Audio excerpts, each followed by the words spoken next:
actually sure how long I've been homeless for. I believe it's been about 2.5 months. I've been about homeless for about, let's see here. Live chat.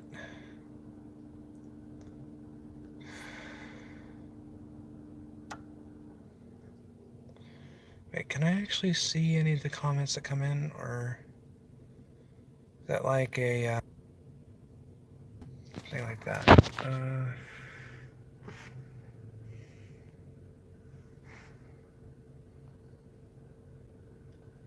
Oh, jeez.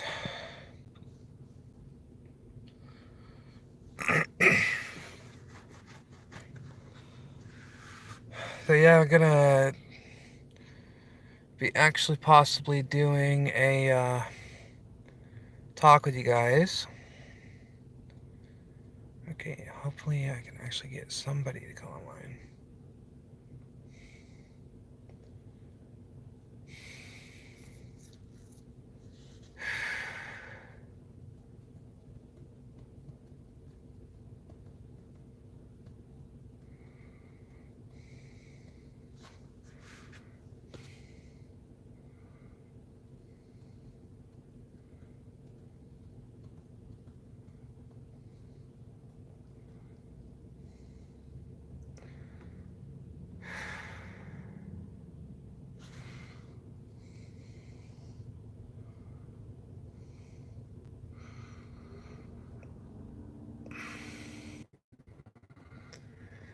Okay, do we actually have...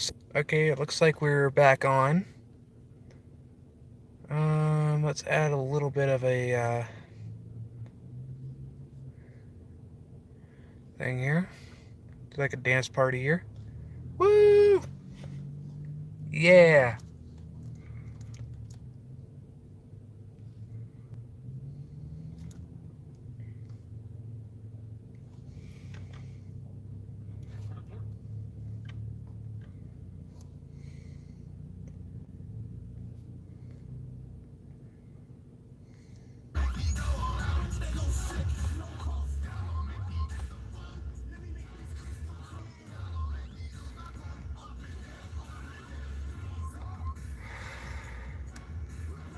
Okay, so far we don't have anybody that's connecting. I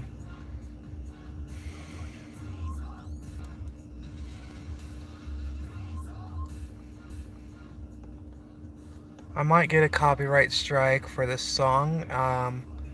It's Virus Syndicate. I know that for sure. And hey, what's up, Ghosts and Ghoulies? My first live stream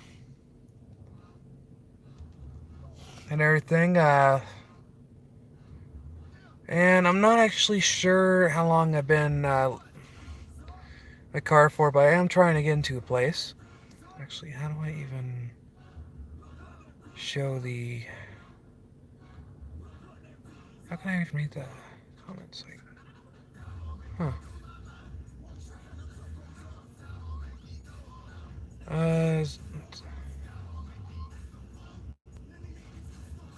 Hey, Sam Squanch. Actually, I do believe that the Zach Baggins thing was fake. So, because I did write him on Instagram and haven't gotten a reply yet from him, so I'm not sure if he's real or not.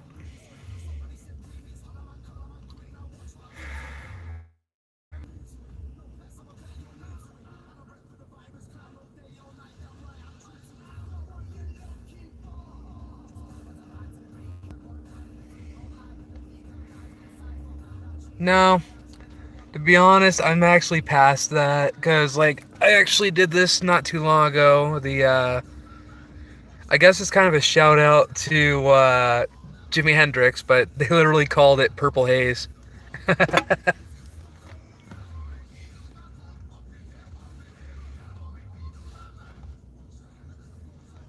And man, if I had another active phone, I would literally play Jimi Hendrix Purple Haze on the radio, you know?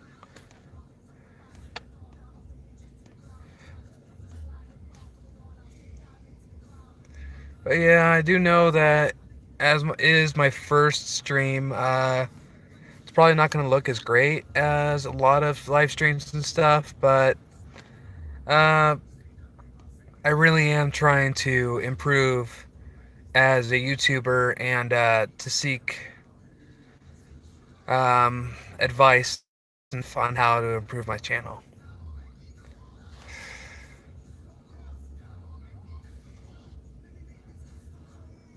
Ugh, guy right there has their brights on right in front of me. Ah.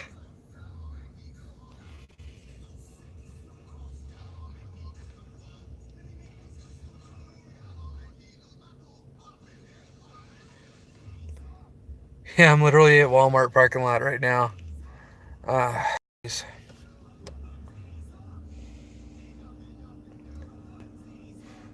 Difficult part about actually relaxing or anything is idiot drivers with blinding lights. Ugh, jeez.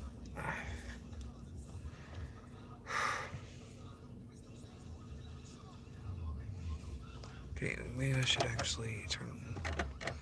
Yeah, that'll do. So let's see here. With future videos, I am thinking of doing a Halloween special series where I'm actually gonna look up a few creepypastas or urban legends and stuff like that, where I actually read stories that have been passed down for a while. Sam Squanch, you know how I feel about that, dude. I mean, I'm not actually comfy actually even having my car dirty the way it is. I got my guitar there, water bottles. I mean, it's a mess, you know. It's a huge mess, to be honest. I mean, it really is unfortunate I'm in the situation I am, but to be honest,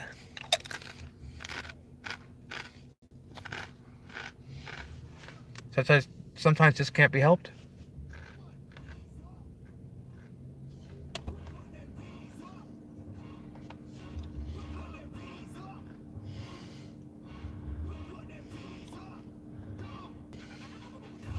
Let's see here. I mean, I got this too. It's like Louisiana hot sauce, but it's like I only use it like on burritos and stuff. So I occasionally would actually put this on like a bean burrito or something. And I'm starving, so I'm actually eating some Tostitos right now, man.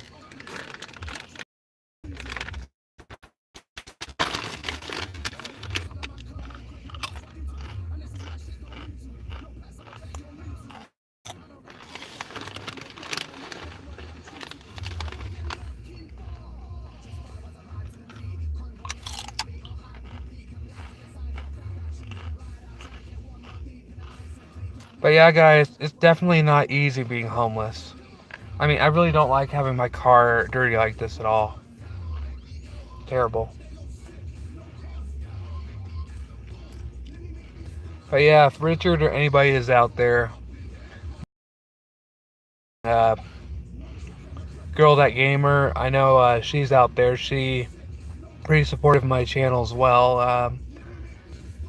Then you've also got Podicus, who I haven't seen actually yet in this live stream.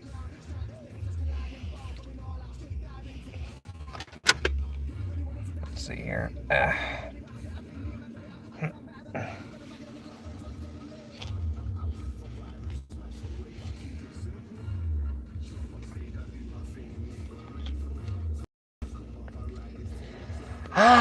That's powerful.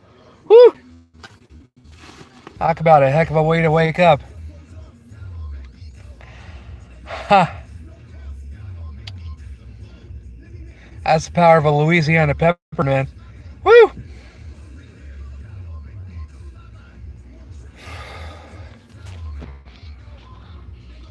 But yeah, guys, if I can actually get like a team together and everything for Arizona Anthro Paranormal. I can actually even do an investigation at the birdcage overnight. So that would actually be pretty exciting because I actually have a few days that I took off, scheduled off next week because I wasn't aware I was actually going to be missing a convention I was supposed to be next week. But that actually opened. I can actually do possibly some ghost hunts maybe on Saturday. Um, I believe maybe Sunday. I'm not sure yet because that schedule is not out.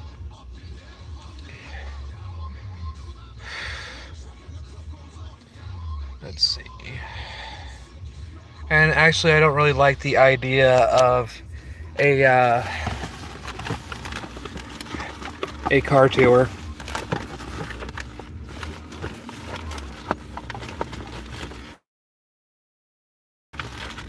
My car is literally filthy, you know. How do I even... Okay, let me try something, guys.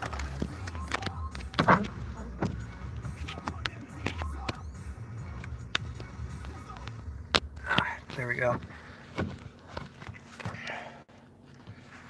Okay, let's try to support this on the steering wheel or something. Maybe if it actually works. Hold on for a sec. Okay. Oh my god, this is not gonna work with the cable the way it is. Jeez. I really do not like the way that I have everything set up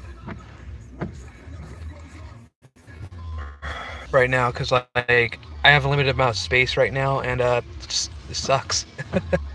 You know.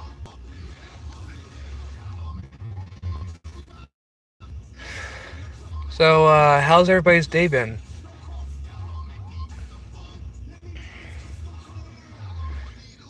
I'm actually been in touch with Valenius. He's the guy that actually owns the Dark Bunny Hot Sauce Company.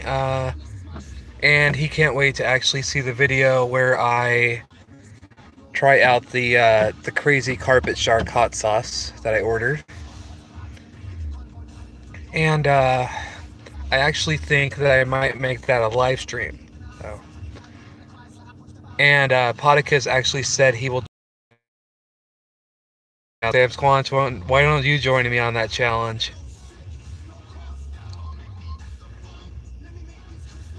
Because, dude, you haven't even been in a video yet, and it's like, you really need to join in, you know? You gotta chase the heat.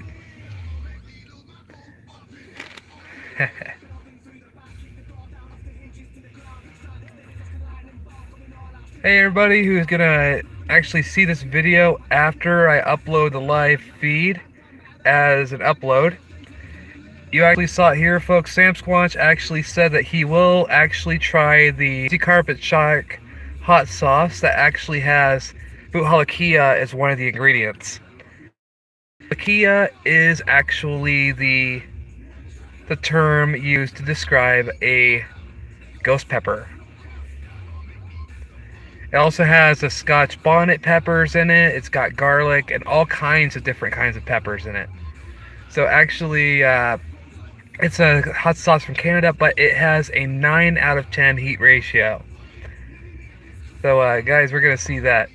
Yeah, we can definitely put it on some...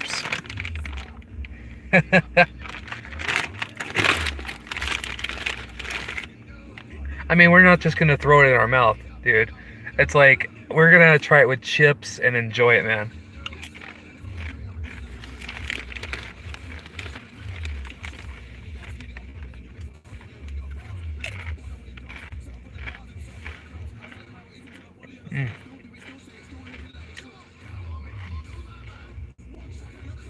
I'm not gonna lie though. To be honest, I thought that the packaged chips were better than these here. I mean, I have an opinion on the Totinos that... Wait, Tostitos, not Totinos, because totally different brand. But these are a little bit salty. And also a huge amount of sodium. It's like 5%, so that's actually 115 mg, which is actually a pretty high amount of salt just for one chip. So, yeah, serving size is about 24 chips, and 13 servings are in just one bag. So, like, what the hell?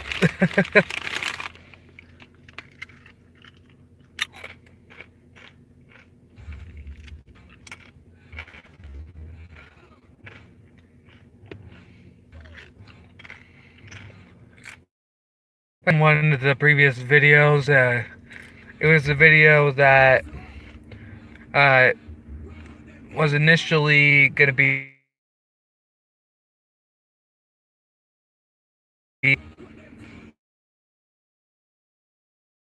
hot sauce is going to be received between 5 to 10 days. Okay, it's about 4 to 9.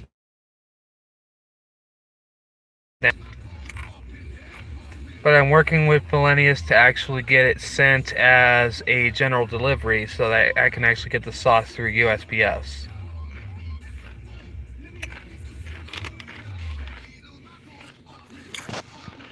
Because he's sending the sauce through Canada Post. So, yeah.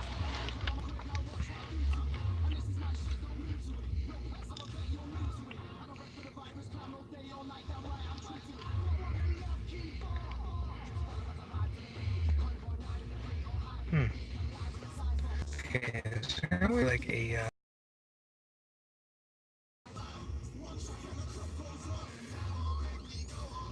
One moment, I'm gonna actually try to do a...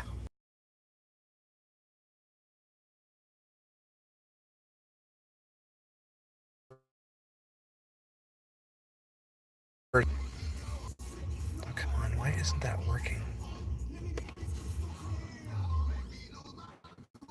Okay, share.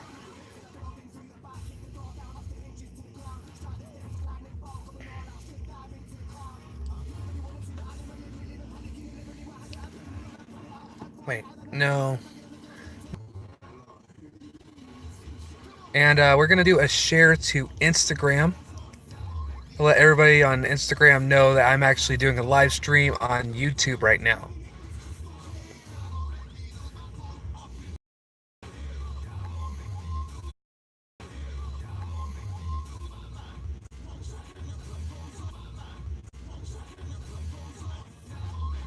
Instagram direct. I'm still trying to figure out how to get this all done.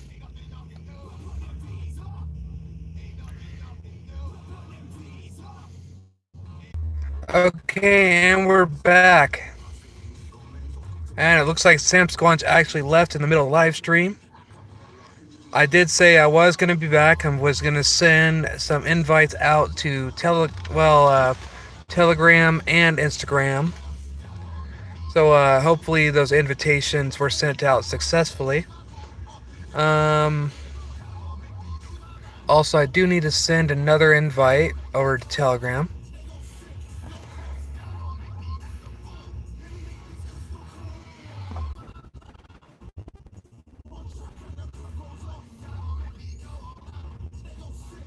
And let's go ahead and do another Telegram invitation.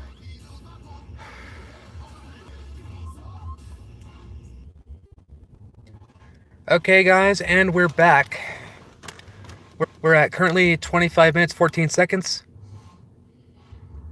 And looks like Sam Squanch left from the live stream. I don't see him on viewers anymore. Let's actually switch the light a bit. We're gonna go back to these lights. And I have to be kind of careful because I am low on gas too. One moment, please. Okay, guys, so we're actually going to be changing this up a bit. we are going to be making this into a Q&A. That is a question and answer where you guys ask me questions, I'll answer to the best of my ability.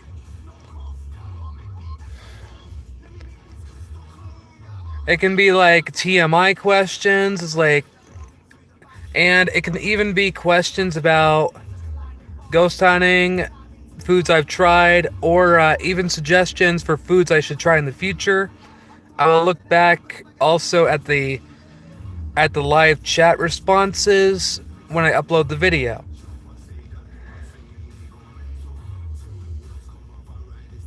This is Windglide Angel Dragon, of course, and hello to all those ghosts and ghoulies and amazing furs out there. This is Windglide Angel Dragon, and I'm also the founder of the Arizona Anthro Paranormal Group.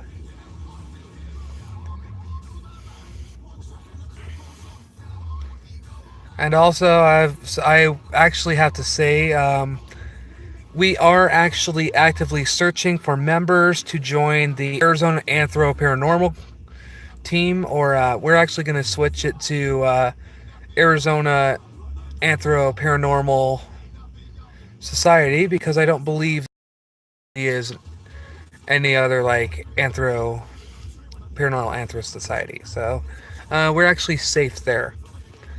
There was a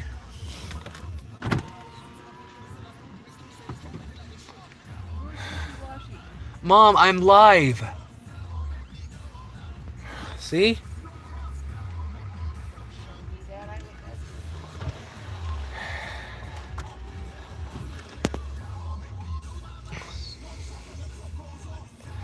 So who is currently watching right now?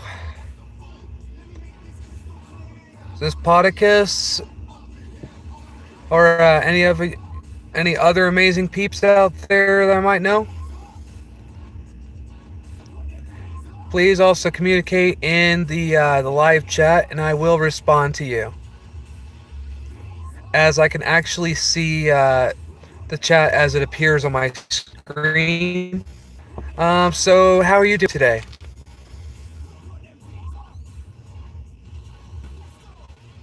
See, I think I need to actually put some chip real quick too.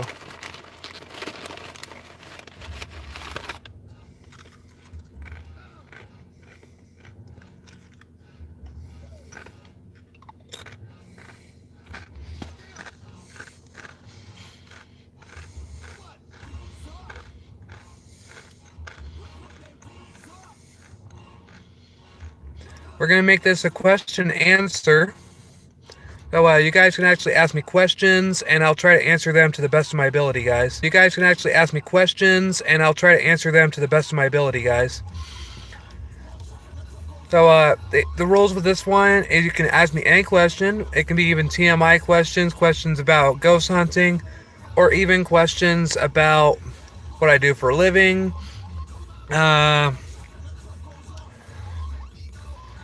Hey, Kennel.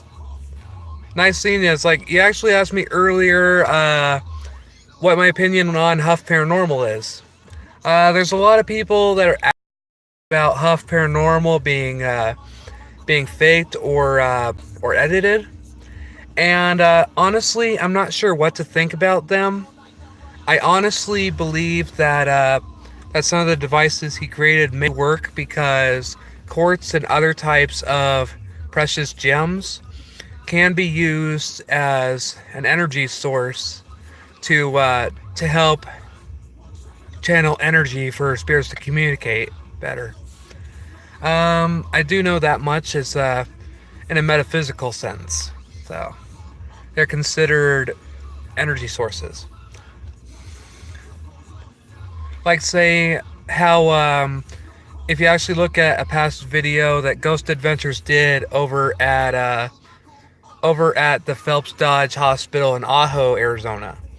They had a thing where all their instruments wouldn't work because of a huge energy signature coming from the Phelps Dodge mine in Ajo that was still filled up to the brim with copper, gold, all kinds of energy producing metals. So yeah.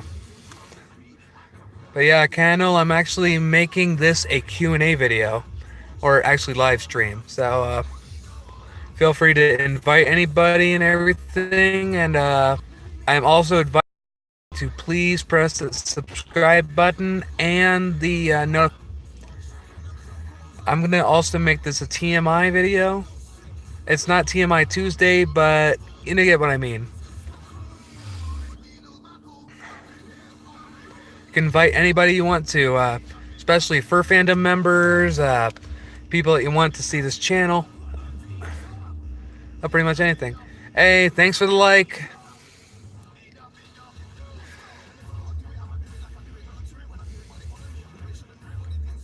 But yeah, I made sure to answer that comment that you had on the video where I was talking about ghost hunters and ghost adventures.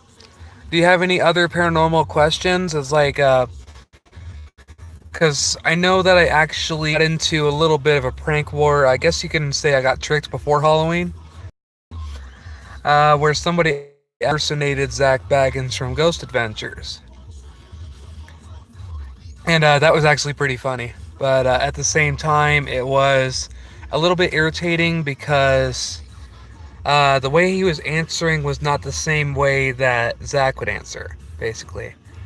Because as I've been a watcher since probably the very first episode of Ghost Adventures came out, I pretty much know the mind of the team. I mean, everything, because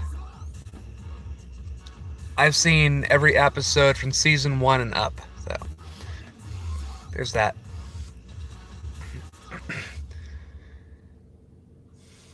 And if I could actually figure out how to do where I can actually add people to the video, I would, but I'm not sure how to do that.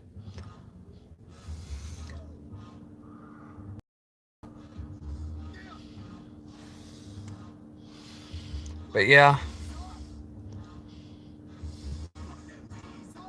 I have a hot sauce coming from Dark Bunny Hot Sauce Company in Canada, and it should be here within 4 to 10 days, like 4 to 9 days actually, because initially it was 5 to 10 days, but it's been a day after the date that I ordered it, so hopefully it'll be here before the general delivery expiration date, or I will actually have to get a PO box.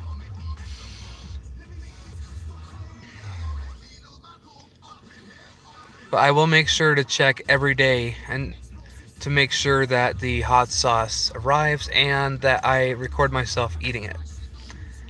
And I also actually got a couple volunteers. I got a volunteer of Podicus 520 and also Sam Squanch to actually eat the hot sauce with me. And the hot sauce that we're trying is Crazy Carpet Shark. Yep, the one that's got several types of peppers in it. It's got garlic, black curry, and red curry, and even boot halakia in it. So, dude, it's gonna be spicy.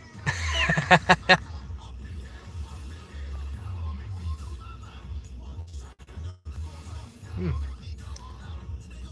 Everybody still there?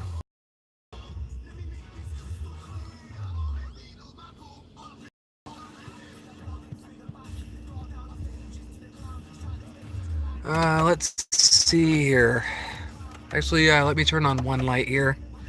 Let's see. As of recent, I've been seeing orbs of light for a split second, though, and about a week ago, I saw someone's aura. Is this paranormal? Okay, actually, I do know that that orbs, depending on if it's actually seen with your own eyes, if it's seen with your own eyes, it can actually be considered paranormal, because even though nobody else sees the orb of light, you are able to. But if it's like an orb that's caught on camera, it can be seen as either like a fly, a speck of dust, or even like a moth or something going in front of the camera. Um, as with the person's aura that you're seeing, yes, that is considered paranormal and is a metaphysical anomaly, because it's part of what I believe to be a type of clairvoyance. Sensing auras, being able to see and understand spirits. That is actually part of the paranormal description. Next question, please.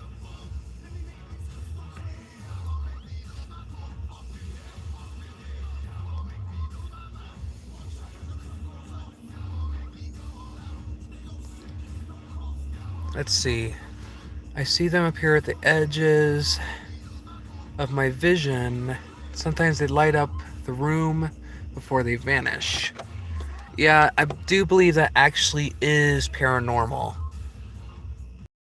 Light up the room before they vanish. But depending on it, it can also be possibly a car passing by. Are you near like the road or something? Because depending on what time of day it is, it could be a car passing by or reflection from something as well.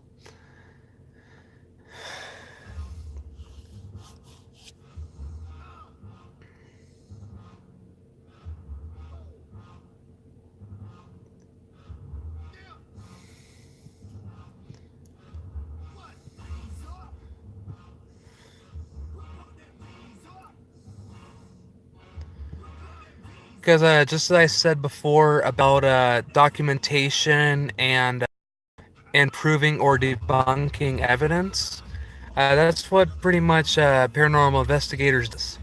Um, there is the possibility of it being real, or it could be a outside thing. I am, but it was broad daylight, and I have no mirrors or pictures here.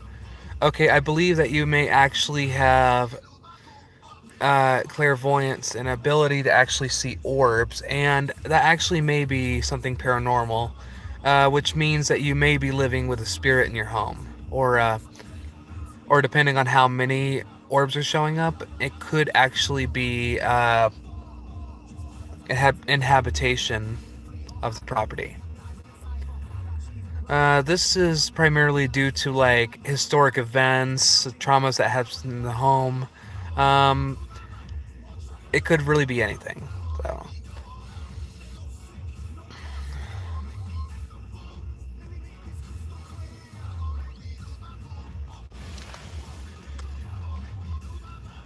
But I would suggest actually trying to do a video recording, or if you actually have an audio recorder, you can actually do like EVP sessions, because I do know that a lot of paranormal investigators use like regular voice recorders and stuff like that.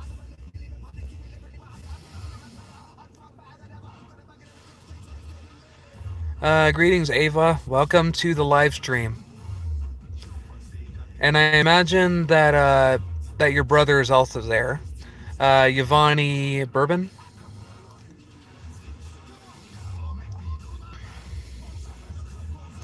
I only see one at a time, and are those traumas pertaining to the ghost or me? Sometimes it could be a spirit that's actually attached to you, or it could be someone important to you that's actually trying to help you. And other times it could actually be pertaining to the spirit.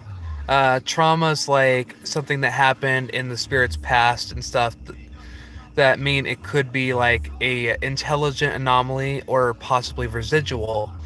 But at the same time, if it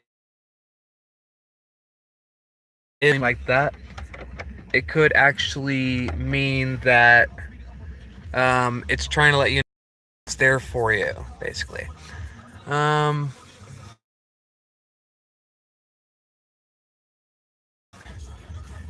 do the other two in the live stream actually have a question? Because I actually turned the live stream question, and I will try to answer the best of my ability.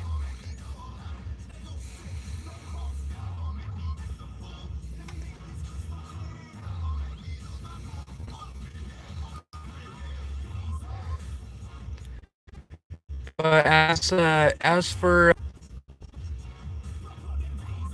Hello, Yvonne. Ava Bell. Um, with the seeing someone's aura, that means that there actually is an energy pertaining spirit, and that actually is a paranormal anomaly. Basically, with auras and stuff like that, that is pertaining to a spiritual outer body.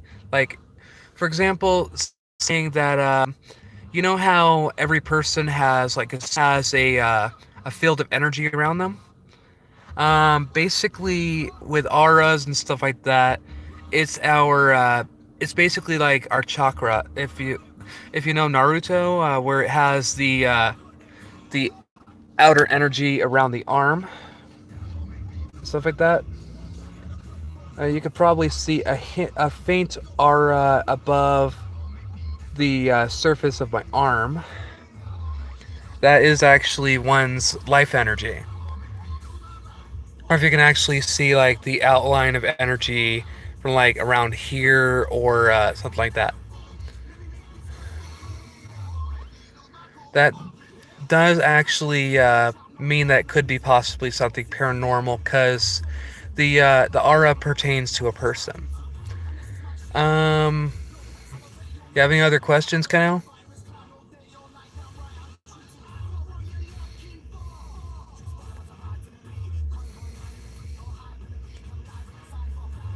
Welcome, newcomer, to the live stream Q&A.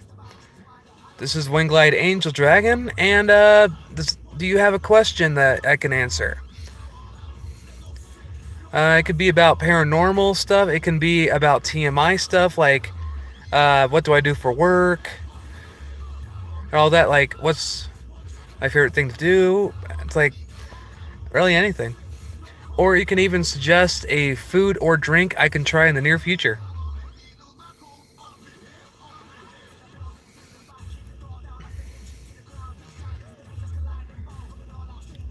Do keep in mind, though, that due to my current situation, I can't actually uh, spend large amounts of money on like alcohol or anything like that because I am still focusing on trying to find a place of residence.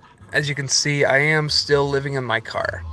I do apologize also for the portrait mode because I did try setting up landscape mode, but it didn't really work very well.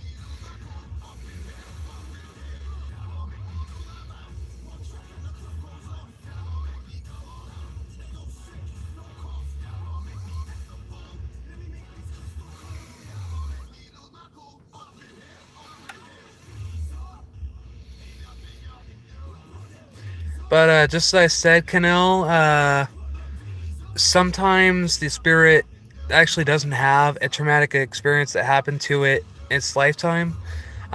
It could actually be like a resident spirit or even like a family spirit, just as I said earlier.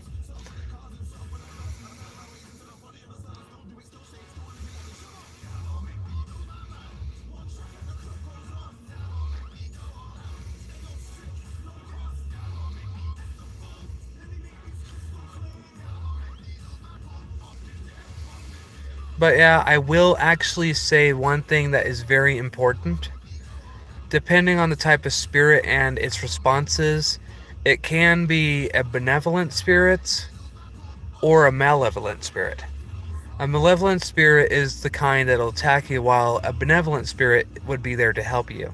Like, say if you got scratched by a spirit when you try to communicate with it, that would mean that it is an evil, malevolent spirit. But if you feel like a good energy around you, something that feels uplifting, like really uplifting, that basically means that the spirit is benevolent and trying to help you. Um, so yeah.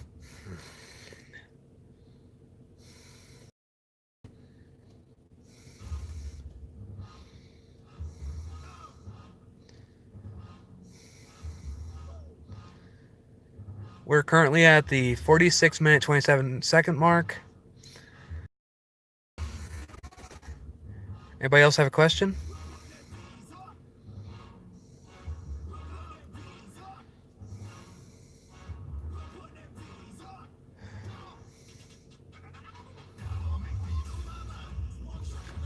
And if it's pertaining to the previous 4 videos I did between me and the person that was pretending to be Zach Baggins, please do not ask about that subject. I am trying to make sure that I don't end up going back to that subject matter.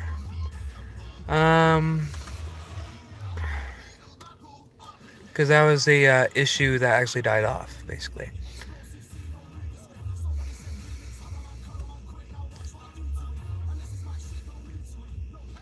Vivid dreams. In 2016, I was at school and the ground cracked away, revealing a hollow underground with abnormal growth, and demons were attacking people. Okay, I think this is actually a dream that actually has symbolism. Okay, so basically, I think the thing at school represents the need for education. Okay, the ground cracking away. Let's see if I can actually uh, translate this correctly. Okay, let's see. The ground can represent really anything. I'm not really sure.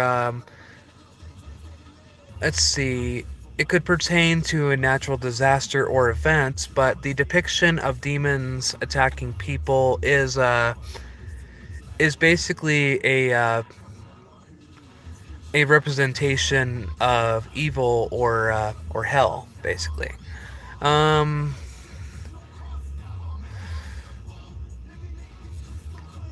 and I am trying to answer these questions the best I can to my knowledge, and I do apologize if I answer incorrectly.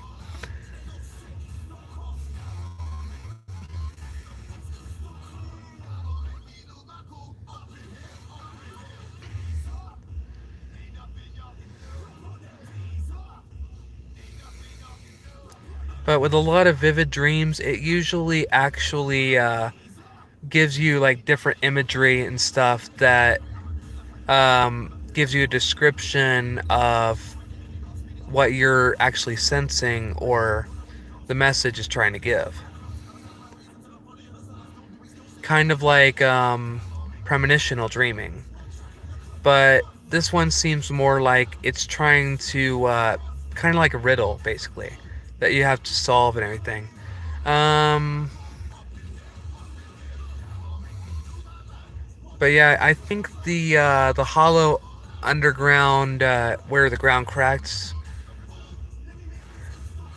it could represent a trying and hard time that occurred. And the ground cracking could represent the hardships that you're going through to actually work on achieve your goals. Um, but I can probably actually look on this further to try and give a more accurate answer in the future on this question. Uh, do you have any more questions? And it does look like the other 3 left the live stream already, but I'm here to answer questions and make sure that I can actually help everybody out.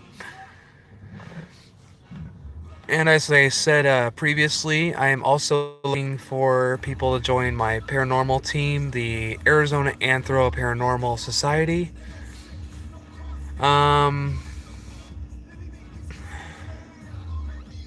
I actually something called apps. Holy crap. I just realized that it's apps. Oh man, that is very silly.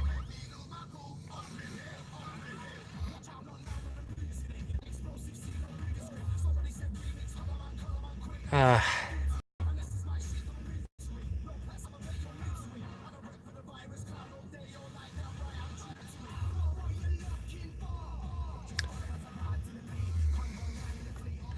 And I hope that this doesn't get copyrighted or getting copyright stings because the music in the background. I actually am listening to a CD that has different kinds of music on it. Okay, let's go with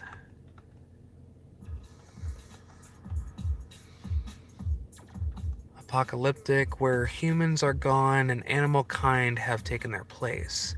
Can you give more of a description of the kind of layout or or setting it's in? Because I think if animal kind have taken their place, does that mean that they have evolved into a humanoid form, or does that mean basically that they're still feral and wild still?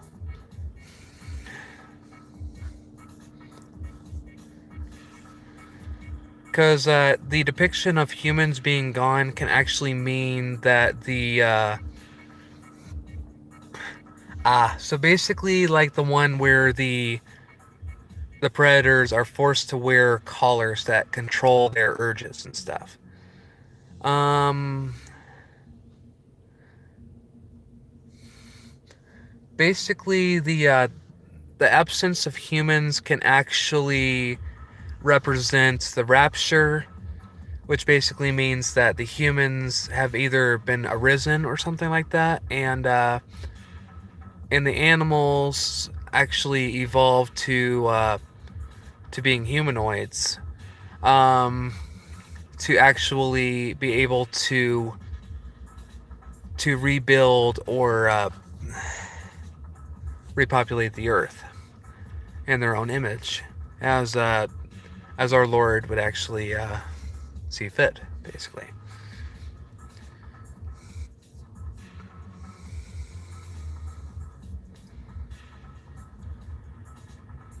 So to be honest, that just the fact that you actually mentioned that it would be a world of anthro animals and everything actually does sound pretty exciting and pretty cool. So, I mean, although it is dystopian, I do actually understand that. Um, but I do believe it's like a trying time between. Wait, as your character, okay. Does that mean like basically the humans were actually had their souls imprinted into their characters, or uh, something like that?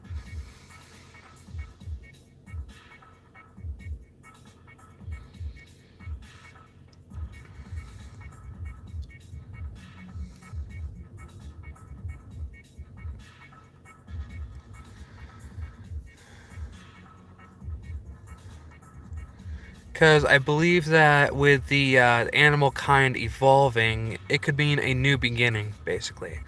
A new chance to uh, what's the word I'm trying to say? New chance to start anew. So.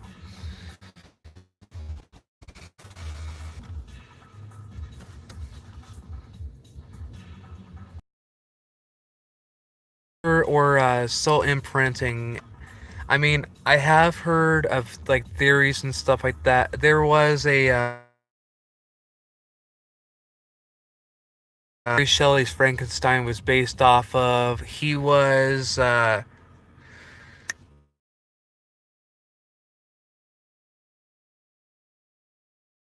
Dipple. Um, Dr. Frankenstein was based off of, and he was looking into transferring a soul from one body to another. So basically, he was this mad doctor, and the town that his house or castle was in was seen kind of like the Frankenstein castle of the day.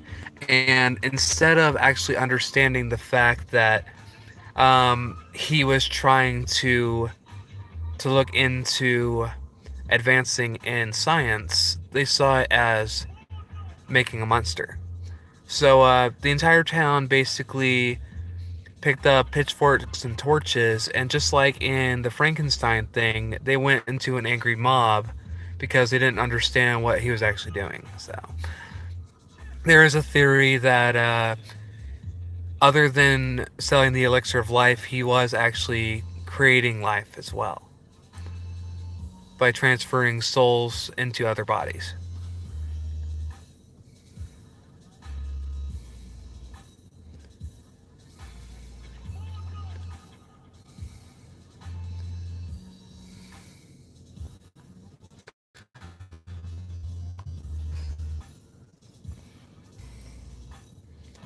I do apologize. I've been sleeping in my car for the last, well, I guess you can say week or so. So I actually do have a little bit of a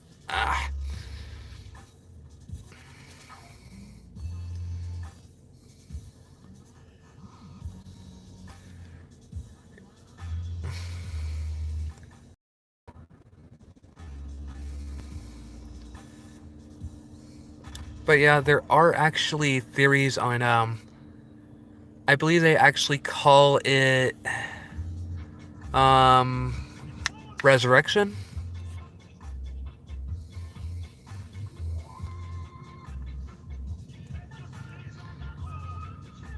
They have theories in like Hinduism and things like that where they believe in incarnation, where you come back as like a fish, a bird, um a rabbit, stuff like that. So actually, the whole thing about resurrection, I mean, because they actually have representations of what resurrection is in the Bible and even the Quran, so, or even the Turan, yeah. Wait, Torah, I mean, sorry. But pretty much in every religion, they have their own adaptation on what resurrection is.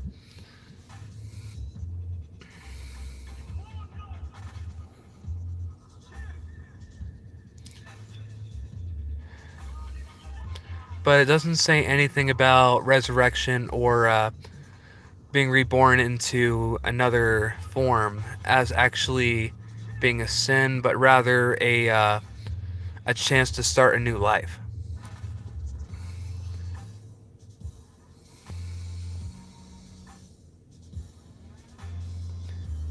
Because according to the Bible and everything, He created the heavens, the earth, and all life. So basically, due to the fact that He actually created all life in His image as He wanted to see it.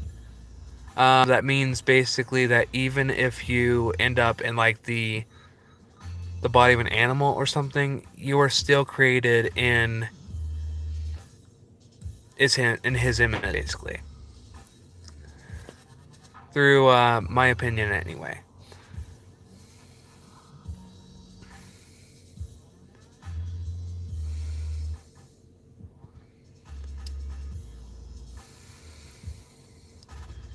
Why do I have a feeling that Genesis Wolf is probably going to look at this and give his opinion? you know?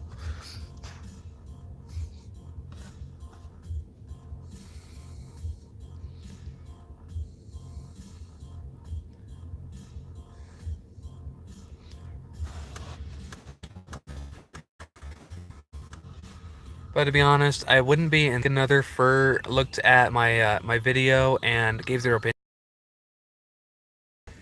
Um, I do want to start a new. I haven't had experience with my folks. I'm basically stuck in your situation right now. Uh, well, with my situation, I am actually working on trying to fix a problem with a previous apartment complex that decided to start charging me years after I moved out. Um, but with what you're going through, there should be programs out like there are companies and stuff that work to help people in in situations of homelessness and stuff like that, such as shelters that'll help you find housing and work and stuff like that. Or like, well, I'm not gonna say but Sierra Vista that works to find you housing. But there should be like different shelters and stuff in your area that provide housing assistance and help with finding employment.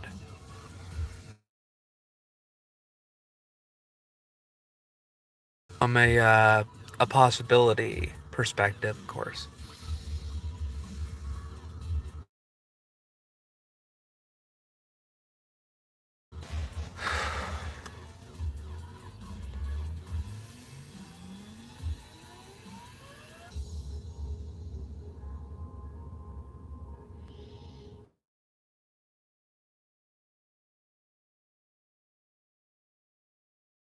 That sound, Kennel.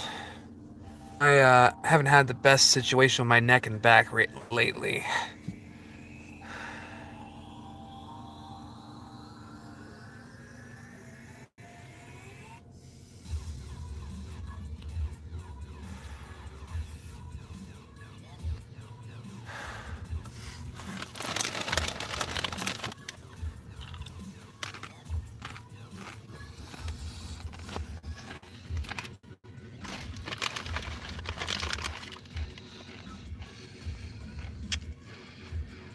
We're going on an hour and 3 minutes.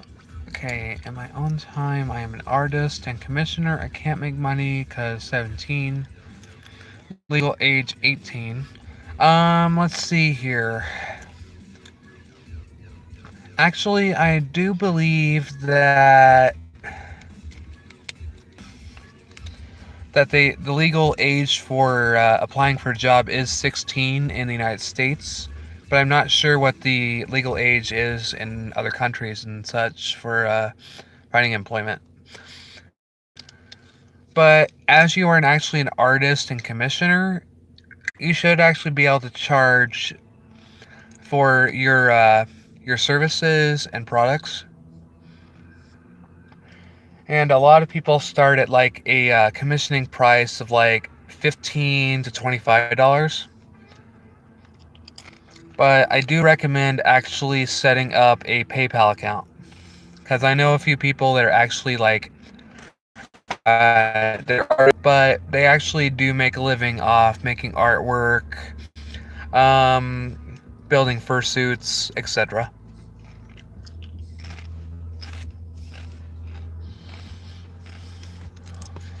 And indeed, it does suck living inside the car, but it's better than the alternative, which is living on the street with no electricity and no way to charge my phone.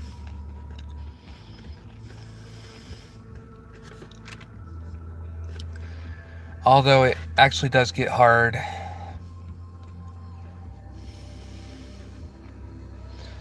to get everything completed.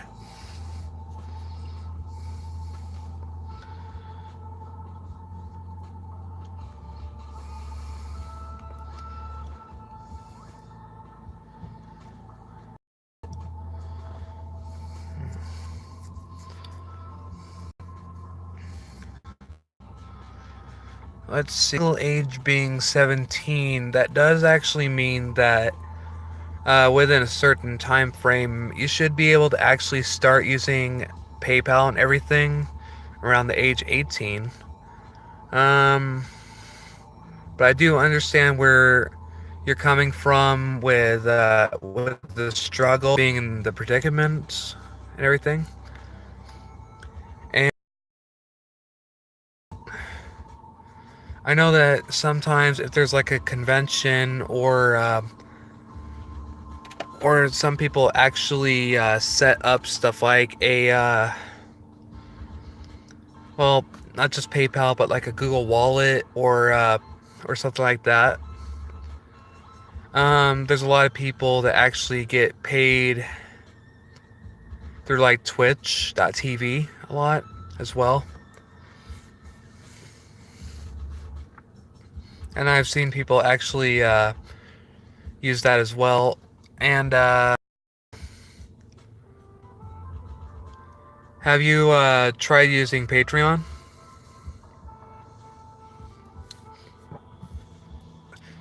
as a way of like posting your artwork and rewards for when people donate to it?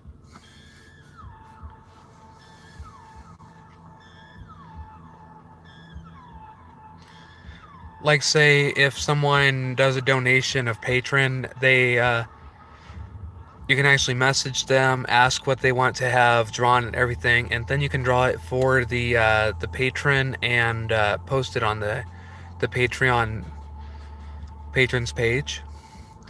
Um,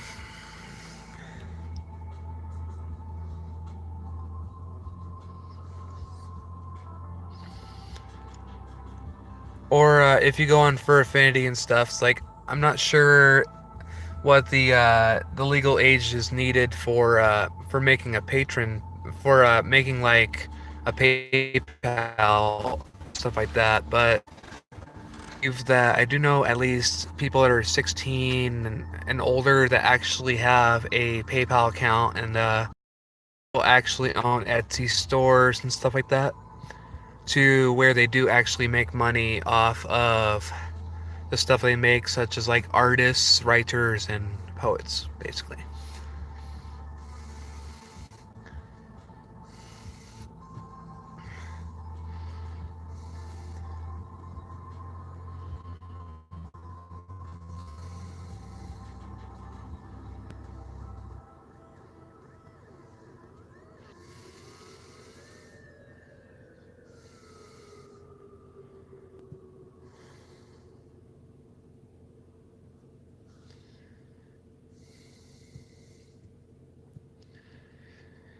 But man, I definitely understand the struggle of finding work, though.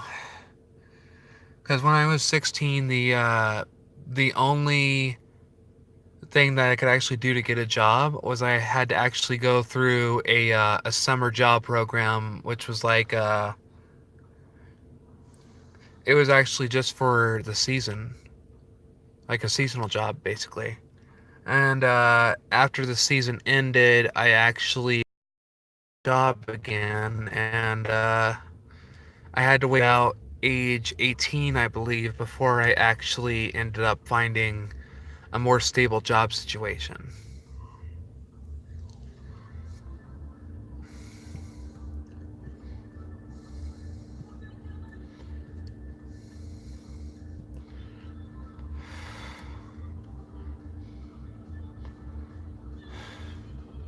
But it can actually be really hard for artists and commissioners to get a lot of business. Let's see here.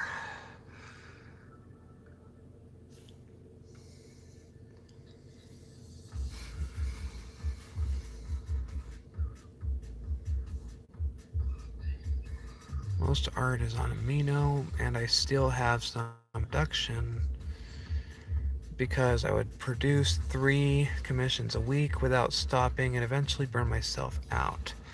I see where you're coming from, but like if you burn yourself out like that, it's like if you do like well, you can actually do per week, but you need to pace yourself a lot, because if you were like in a hurry completing artwork and stuff like that, you will eventually actually burn yourself out and end up tired. I mean, I'm not an artist myself, but I have learned through like making videos and stuff that you can actually get bored, tired, etc. like that.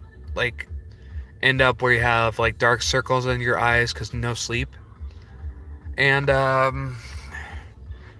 do suggest actually starting a Fur Affinity page as well to actually yourself out there to where people check out your artwork.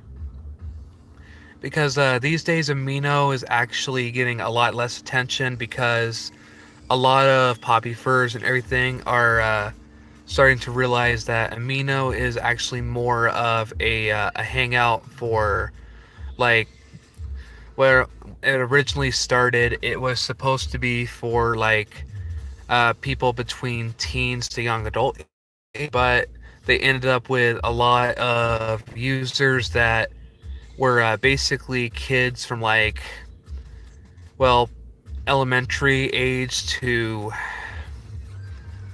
well, early middle school, or and they ended up with a lot of people that were like, "Oh, can I get a can I get a commission?" And I thought it was free.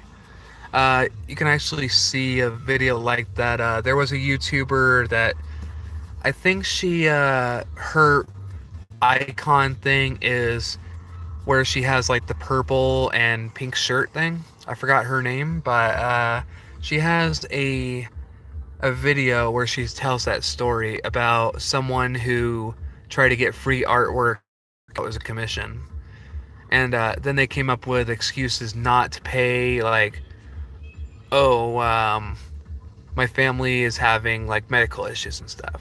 But like, to actually try to get a free piece of art, and for a lot of artists and everything, commissioning artwork is basically their livelihood. They live off of making artwork and commission. You can also let a lot of your the commission get, and let them know that there may be a period of like maybe 1 to 3 days. It can take maybe 4 days, but you need to pace yourself and cool down, because if you go on where you just do nonstop without any sleep, without breaks in between, uh, get a carpal tunnel, might actually get like a creaking pain in your wrist and everything, and that's really no way to actually conduct business, because you end up hurting yourself in the process. So I really do suggest that you make sure to take occasional breaks while you're making commissioned art.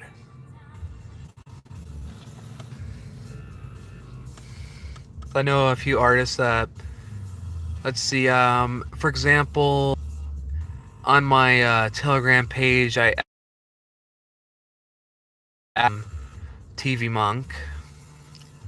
Um, yeah, felt exhilarating that I was making people happy, and I could go on forever and never stop. I can see why I'd be like, it's exhilarating. It's like you must make people happy thing. It's like that you have an obligation and stuff. I would actually make kind of like a little announcement thing that sometimes it would take a little bit longer to complete the commissions, because I actually don't want to overwork yourself. Because if you overwork yourself, you'll get tired out real easily and get fatigued and stuff. I mean, that's why you make sure to sleep a bit and stuff like that, and so that you can actually continue making artwork the next day and continuing on the piece. You don't want to actually tire yourself out while trying to make everybody happy, because there are actually a lot of artists that decided to give up because they believed that they were getting tired so quickly that they just gave up and everything, instead of just pacing themselves. And that's not how that should feel. They should feel like they can actually complete it when they're able to, rather than to have a set quota like that. And it's like, with like TV Monk and everything, they actually have a thing. It's like, please don't rush me, and like the TOS, terms of service. You can set up a terms of service that says you can take from like 5 to 8 days, maybe 5 to 10 days to complete artwork. But that's the basic minimum amount of time it could take to complete a piece of artwork or complete commissioned work.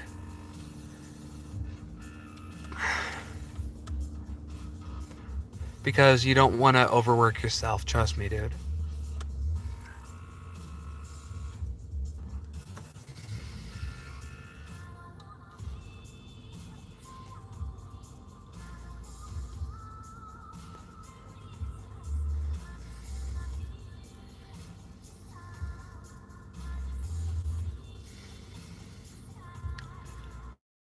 So if you like, you can also share the link for the live stream and see if we can get anybody else also watching, so I can answer their questions as well.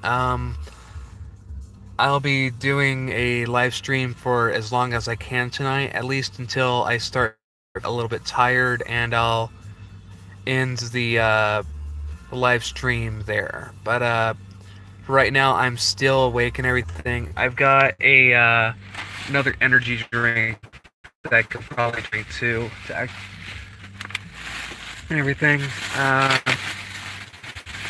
I'll probably buy like this flavor again later on, but the cherry blade lemonade.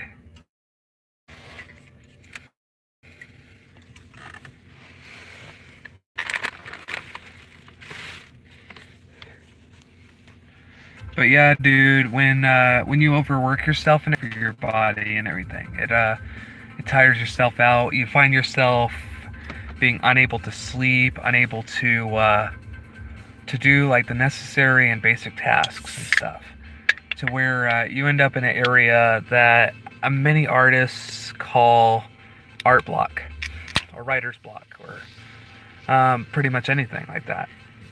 Artist block is like where you just get stuck and you can't really even figure out. It's like where it's like, okay, what do I do kind of thing. You end up in this this like very very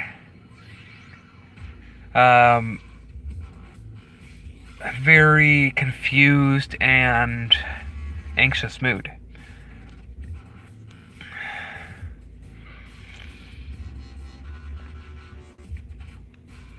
I'm gonna go ahead and drink this now.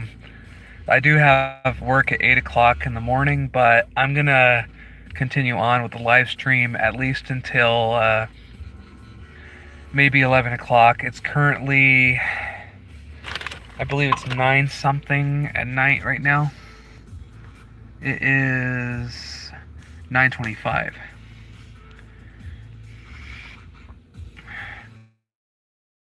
But to those that are going to be watching this after the initial uploaded live stream, I do apologize for portrait mode, which is like this little strip of video in the middle of the screen.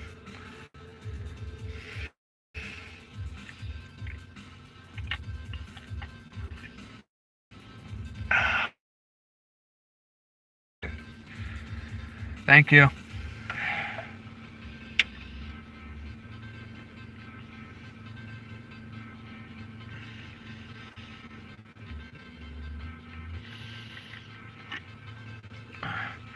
I shared it to the FurTubers Telegram group. I tried going to Arizona Furs and everything,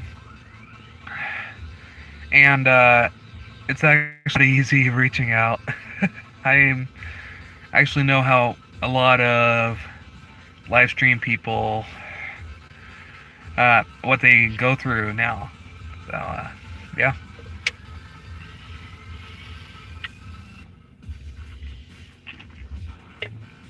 So if I actually analyze this right now, this is the Bang Cherry Blade Lemonade.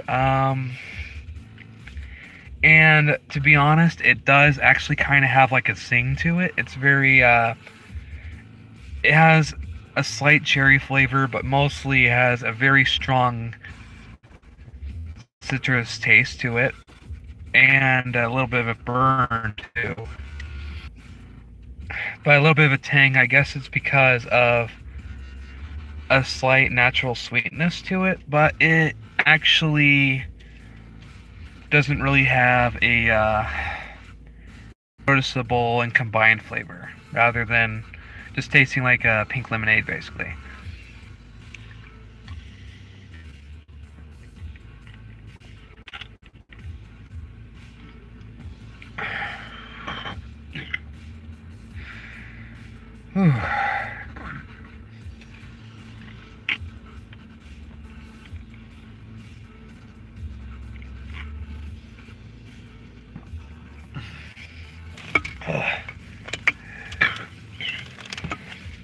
Right at the end, though, damn, that burned. I'm gonna send out another invitation to Telegram. I'm gonna try sending it to Al Capone's group real quick. So if you guys can wait for a moment, I will be right back.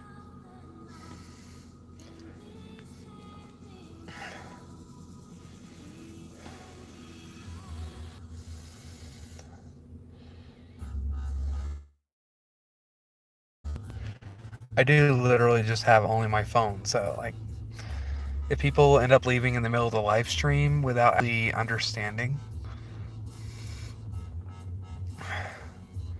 it's rather their choice. So yeah, guys, I'm back. I hope Canel reconnects. I do apologize for leaving for that short amount of time. Do need to turn off the light for a second because I don't want to overbear the power source.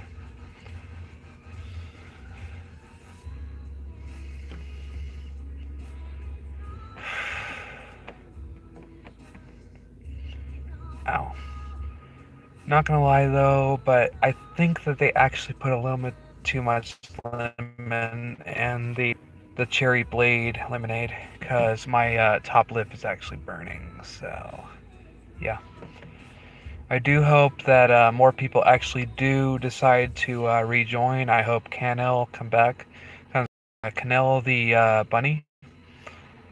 I'm doing a shout out to Canel the bunny for staying on live stream the longest.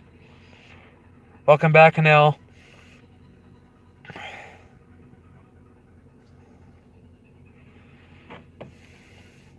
I apologize for that brief wait, but I did send invite to multiple of the Telegram groups I'm in.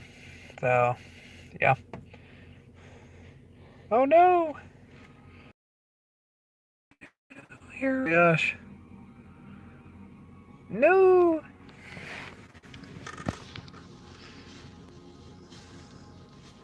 I think we're having a little bit of a glitch with the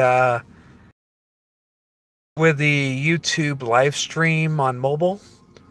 Because it's actually going back and forth between showing that there's viewers and then going to 0 viewers, kind of like the Telegram viewer system. Well, not Twitch. I mean, sorry. I mean, Twitch.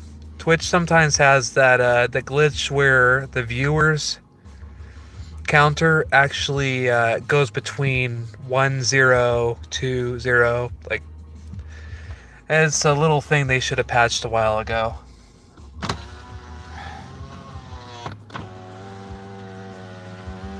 But yeah.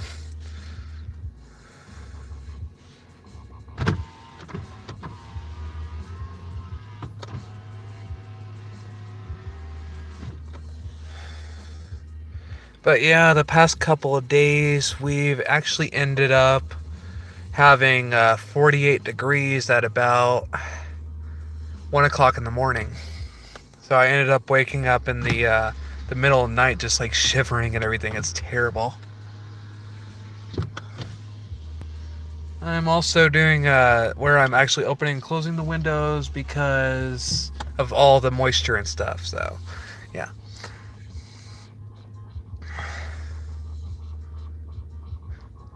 But the reason I actually said no to Sam Squanch about doing a tour of my car, the reason is because I really need to clean up my car. and I don't really feel comfortable right now doing a video of my car. Because I do need to refill some gallons for water. I multiple empty water bottles and stuff. It's just a huge mess. Uh, and to be honest, touring my car doesn't sound like a...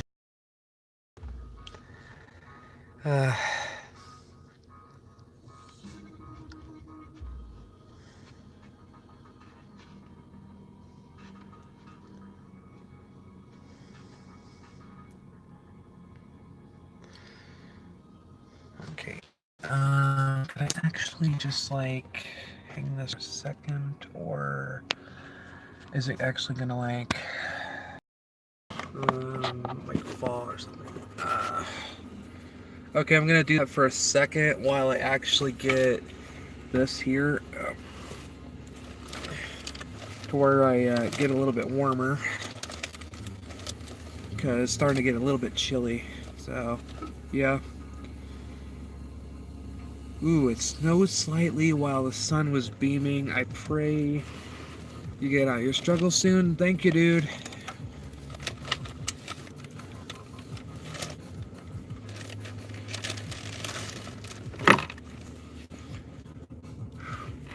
Making sure I didn't knock down the phone by accident. Okay.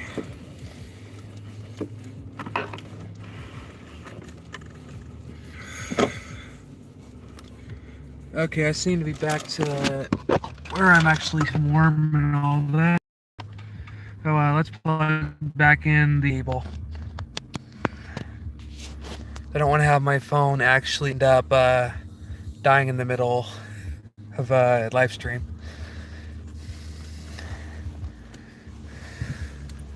Because a lot of times it won't actually stay the broadcast and stuff. I had that happen with Twitch a couple times.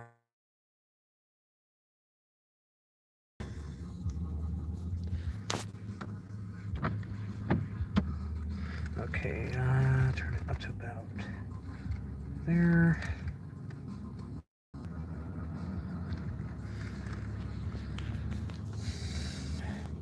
Welcome, newcomers, to the Windglide Angel Dragon Q&A. I'm Windglide Angel Dragon, and I will try to answer your questions the best of my ability. You can ask me paranormal questions. You can ask me TMI questions. Like, well, not too far. I don't want to end up with, like, SFW. I mean, not safe for work stuff. Or anything that breaks the terms of service.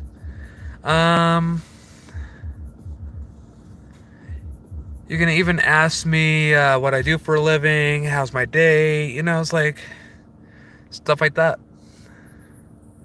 I guess they left again. My gosh. Well, it happens, right? It's probably a little bit of a glitch and problem with YouTube as well, because Instagram actually had issues where it was kicking out viewers on there too. Because I was actually watching a live stream where one of the more popular members of the AB community was doing a live stream on Instagram. She was on Extreme Love. You may recognize her name as Binky Princess or something like that, but in all honesty, I definitely respect her due to the fact that she actually put her lifestyle out in public like that. So, yeah.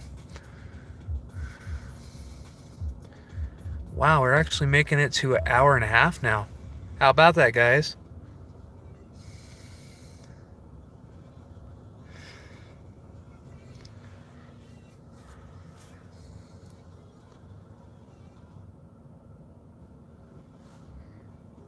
But yeah, I honestly, like, maybe someday I'll actually go out to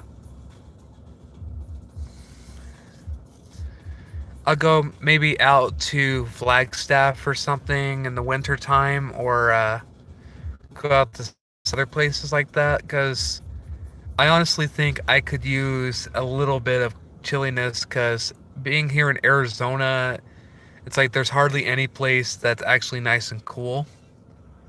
And the current degrees outside here in SV, I will actually call it, it's 79 degrees outside temperature.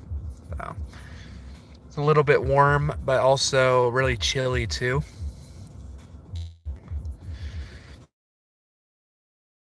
But the fact that I actually did go to Adobe Deli for a bit. And that's one of the locations that Zach Baggins actually went to on Ghost Adventures, but I actually didn't know at the time because I guess I didn't see that episode. So, yeah.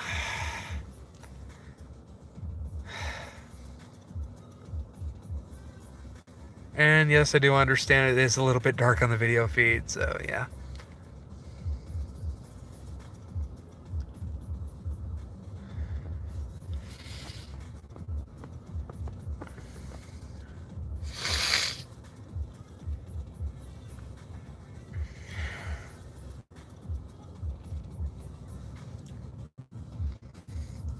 I'm gonna see what the guys on Telegram are saying real quick.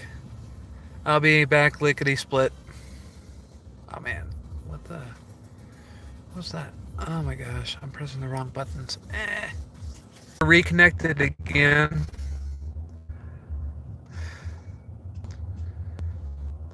I also sent more invites out to other groups as well to see if they'll appear. It looks like we're having that infamous YouTube glitch again. I tell you.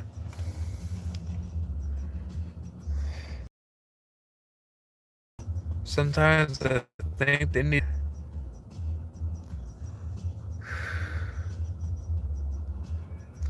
You know what? Let's add a little light. There we go.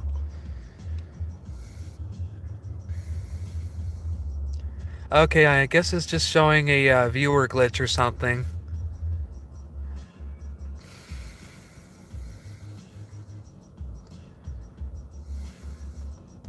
But yeah, on my end, it's showing a viewer count of 0, but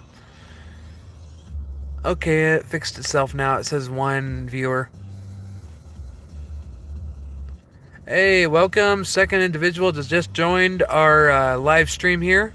This is a live Q&A where you can ask me any question except NSFW questions, because I don't want to end up getting a problem strike from YouTube. You can ask me TMI questions as long as they're within reason. You can ask me questions, or pretty much any questions that you might be interested in saying, other than not safe for work. So, anyway, welcome to the live Q&A.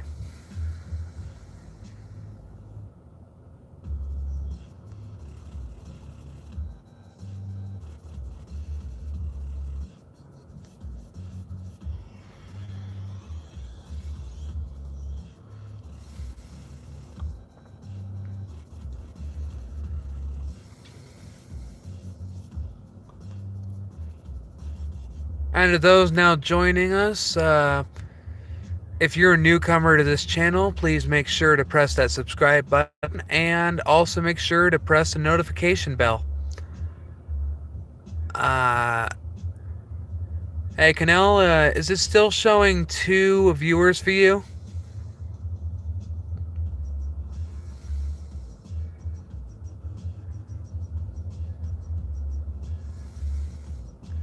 Because I think it's still glitching out a little bit.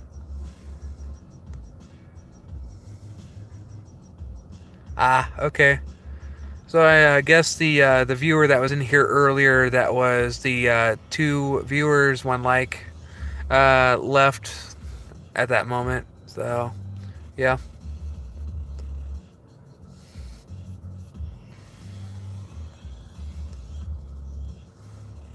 But yeah, this might be actually my longest recorded video.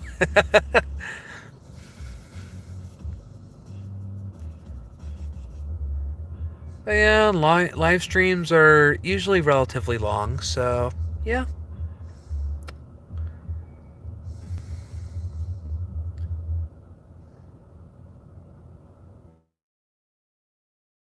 I think if I actually decide to go to Painted Desert FurCon next year, I'm actually going to do a live stream video of the convention. So like I'm gonna do the whole thing where I'll ask if I can live stream the different panels and stuff, and I will definitely do a live stream of the introductions and everything, as well as the fursuit parade, as its first year running. So can't wait to actually ring in a new convention. But yeah, that's going to be February 1st through 3rd in Mesa, Arizona. And I believe it's at the Scottsdale Resort Hotel there in Mesa.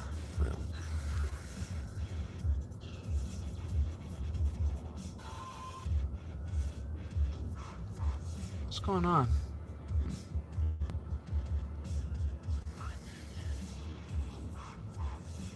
I'm hearing a siren outside, but I don't know what's going on. And a lot of weird stuff happens here in Sierra Vista, so I've been woken up several times by sirens going off.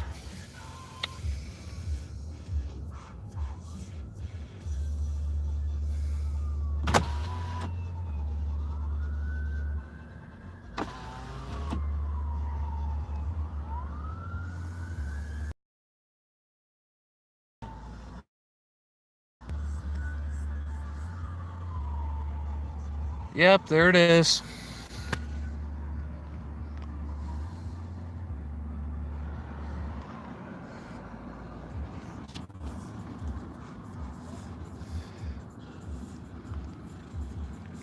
Sometimes never a dull moment in Arizona. And I think if I could think of another person that also does that live streaming stuff, I think it was Phoenix Dragon. I think does the same thing, where he does like the recording of like the pursuit parade and stuff like that. But he also does stuff like he did the group photo last year at Arizona FurCon. Though I had technical difficulties with my camera that time. They sent me the wrong memory card with the camera. But they sent me a Kingston memory card, which is actually for like newer models and not actually for camcorders. So I actually ended up with a well, I guess you can call it a dummy memory card. So yeah. I would have recorded it, but I didn't know at the time that it was a bad memory card.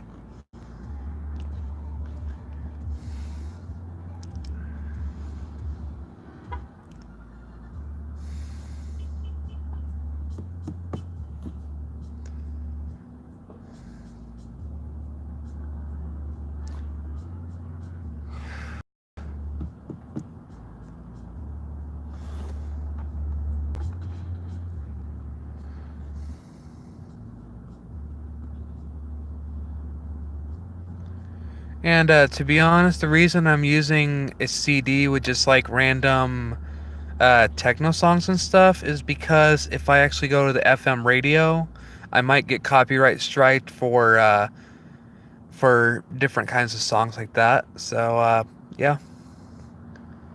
But usually when it's remixed songs and stuff like that, I won't really get a copyright strike except for like maybe the original artist's record company or something, and I might be able to work something out with the company there.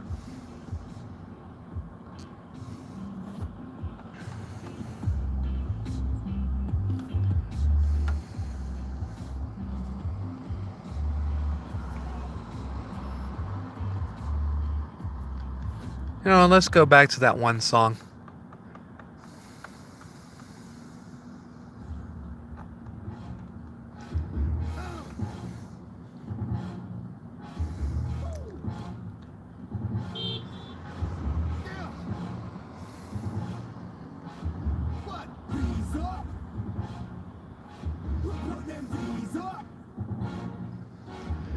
Just like I said at the, I think it was the beginning of it,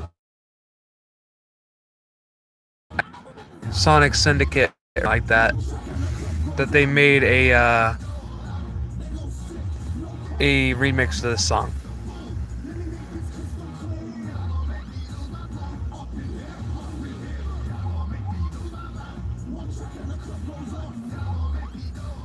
Or actually almost 2 hours. That's actually an awesome amount of time. So, yeah.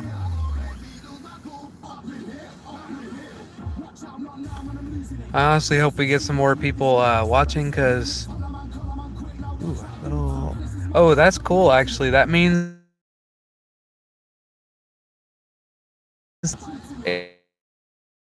past you.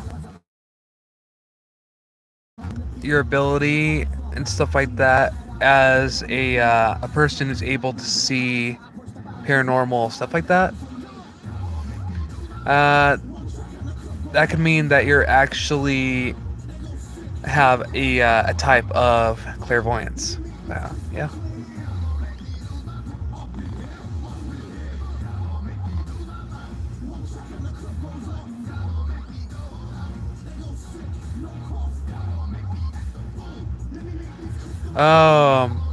Hey, you're one of those guys that does the trolling, aren't you? Dynatekken.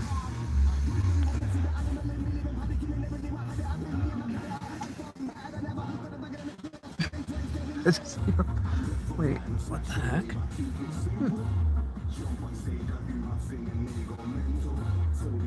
Hey, to be honest, this is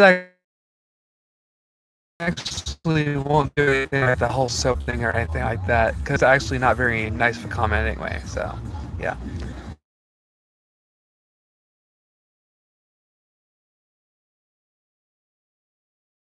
Okay.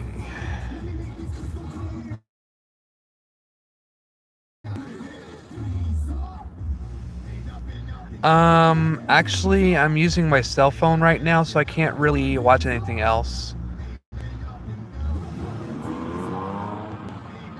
I don't have an active internet source. I'm living inside my car.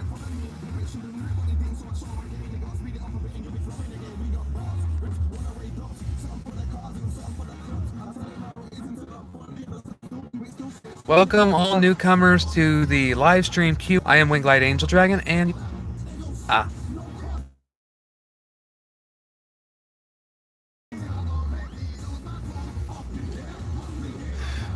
you can actually ask me TMI questions. You can ask me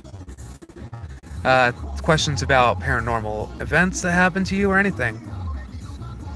Well, until I end up finding a new residence, yes, it is.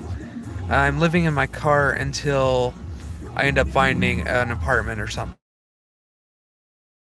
With right now, issues with this apartment that I used to live at, where they just decided to charge us now after years of not living there.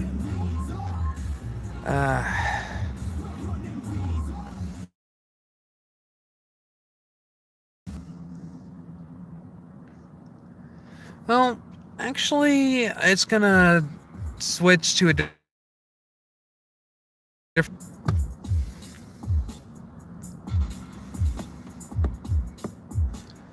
But I shouldn't on me. So, I'm not sure, though.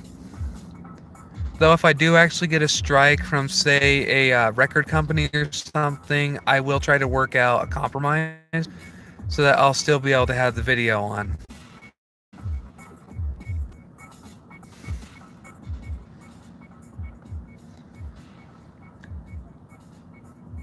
Hey, thanks for those good vibes, dude. I honestly do hope I find a place soon.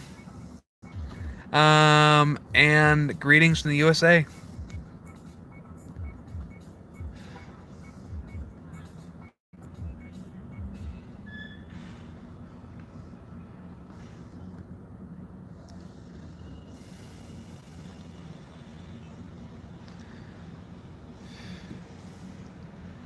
But yeah, right now I'm literally outside of a Walmart, and I'm literally safe here. I believe in the Walmart parking lot because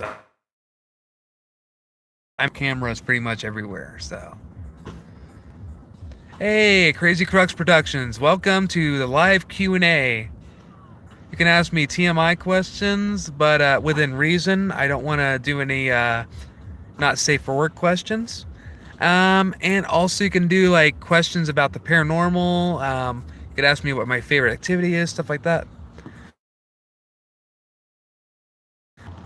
Where I can actually try different drinks and food, but keep in mind that at this current time I cannot consume any alcohol due to um but yeah.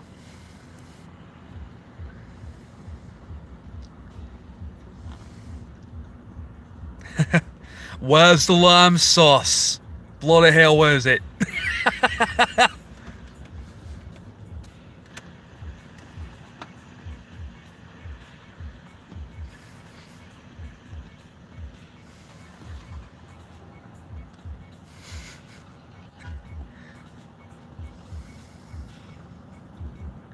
But yeah, Sam Squanch is actually a local subscriber that I actually know from in town here. Pretty nice guy. He can be a little bit silly sometimes, and yeah, cool guy.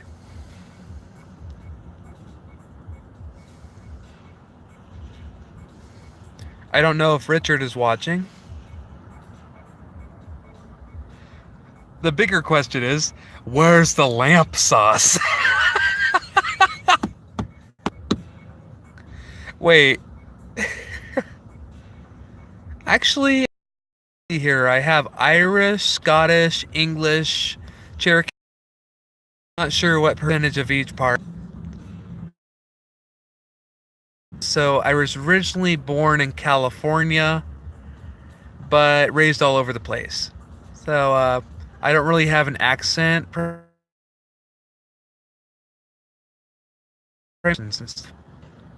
Like I can actually do quite a good Saxon hell impression.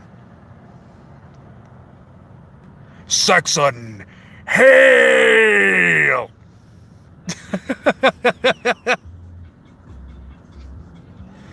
I love Team Fortress 2. It's one of the best games ever, in my opinion.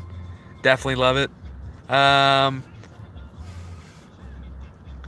mean, unfortunately, I can't really do gaming either because of my current predicament, you know?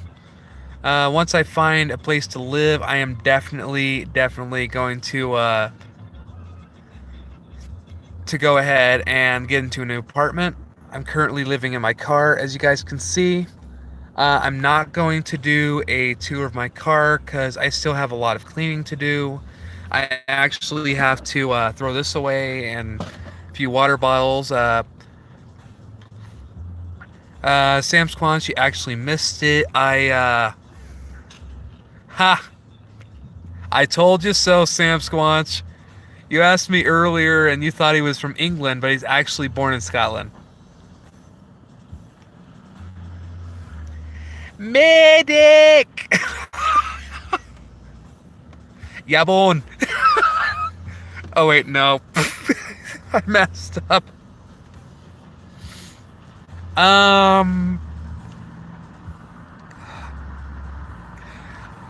I get the joke, you know, but like, right now I have a lot of cleaning to do before I can actually do a car tour.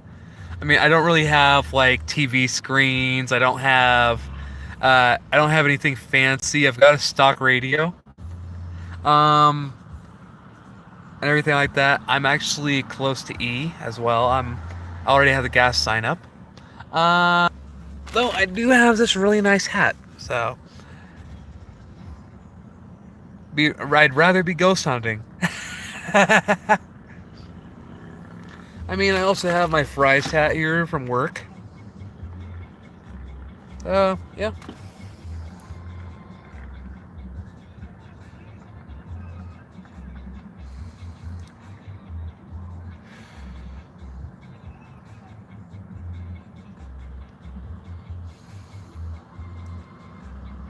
And, well, how about that, guys? We're almost to the 2 hour mark. It is almost, or it is 10 o'clock. I'm not sure exactly. Sorry. It's 10:01, actually. Cool.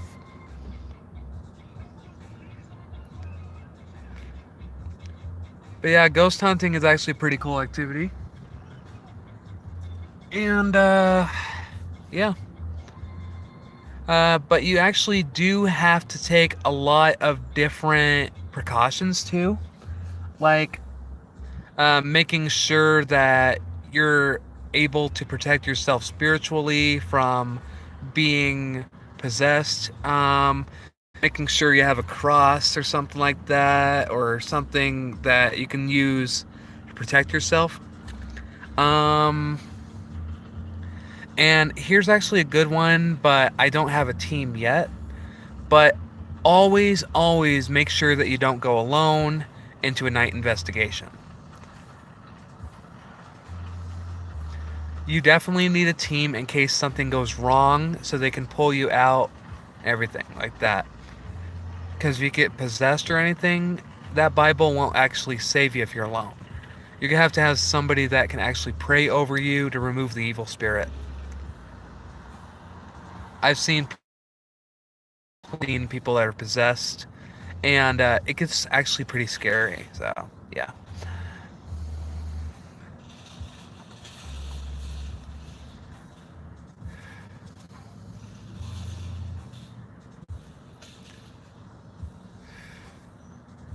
I mean, have you ever seen, let's see, I think it was called My Haunted My Haunted Life or something like that. It was on Destination America where they're talking about a home where the guy's mom actually had to do an ancient exercising ritual that she learned in South America, where she took a plate and a cup of water. She put the plate over the water and prayer or something like that to get rid of evil spirit, and you actually saw what looked like black smoke come into the cup before disappearing. Uh, but yeah, ghost hunting and stuff like that, it can be dangerous to live in a house that you don't know the history of, and it can also be dangerous. Well, pretty much just to walk out the door every day. So, but yeah, you have a lower chance of actually ending up possessed than you do of actually ending up in a car accident. So, there's that too. But as long as you protect yourself and everything spiritually, build up your resistance to actually be stronger against spiritual forces, then you should be able to be okay. Just make sure that you don't drop your defenses during an investigation.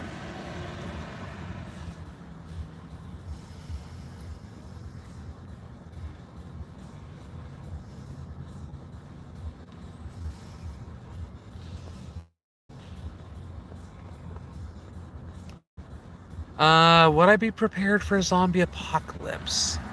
Actually, that's an interesting question. I honestly think no one would really be prepared for a zombie apocalypse because, to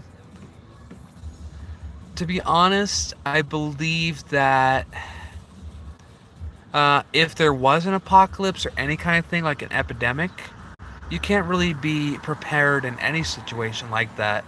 I mean, unless you're like one of those guys that has an entire arsenal of guns in his basement, you know, or a whole bunch of like a whole bunch of shotguns or guns in the back of your car. But these days, you can't really be prepared because of a lot of the anti-gun laws in different states and stuff. And in Arizona here, they're actually trying to make a law that bans AR-13s because of what's been happening. So good on you, Sam Squanch. But basically, one of the yourself in an apocalypse or epidemic. Um, you ever seen those videos where the people find a bunker underneath their house or in their basement or something? That would be the most ideal situation. Is like if you have an underground bunker or some place like a crawl space that you can stay safe in a natural disaster or a bomb shelter or something. That would be like the safest place you could ever be. So, yeah. But you got to make sure to keep it well stocked.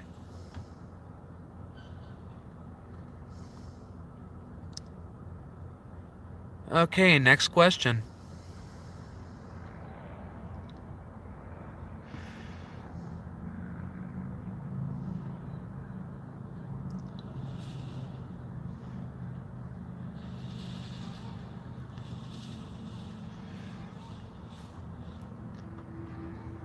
Ooh, I know what you're talking about, right? Because a lot of them can actually be haunted too. Like, for example, if you actually look at a map of Tucson, like one of those municipal maps, you'll actually find out that there are entire systems of tunnels underneath the city of Tucson.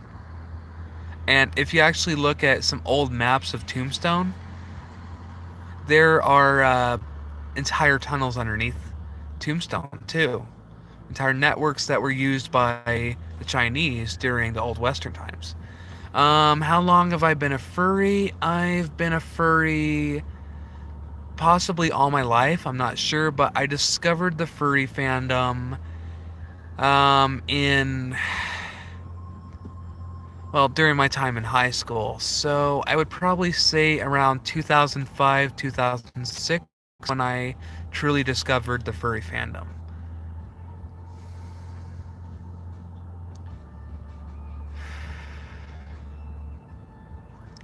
But if I had to say how long I've been a fur for my entire life, I would have to say ever since I watched Lion King, because that was my very first movie that had characteristics or the ability to speak English. So, yeah. But the movie that actually inspired me to become a furry, I would have to say was Disney's Robin Hood.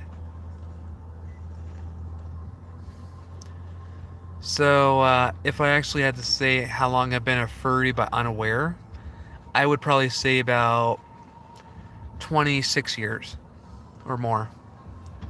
Because that's when I watched Robin Hood for the first time when I was about 3. So, yeah.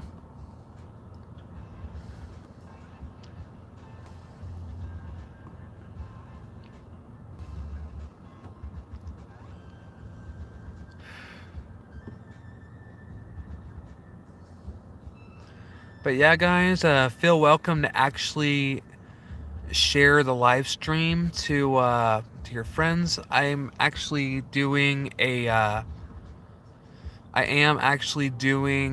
Q&A. So it's like you can actually ask like TMI questions within reason, of course, without breaking the terms and conditions. So no non-safe for work questions, no nothing that can actually break the YouTube policy that can cause this video to get flagged. So,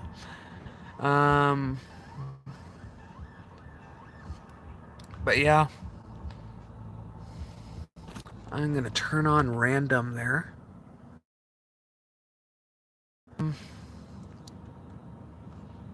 But yeah, I think I've seen a lot of movies. I've actually never seen Watership Down. And that was one of the videos that I said I was going to do a reaction to one video before. Um, But I have to say, one of the videos that actually kind of was a movie that I watched when I one of the furry films I actually consider a anthro film. It was Once Upon a by no, it's not by Hanna Barbera, but I'm not sure exactly. I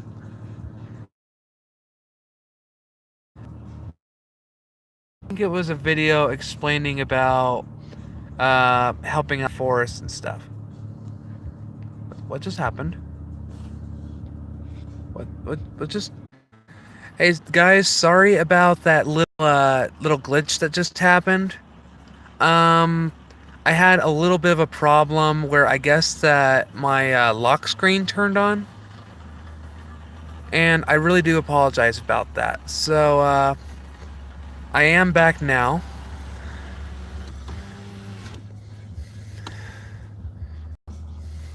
No, the stream is still alive. Don't worry.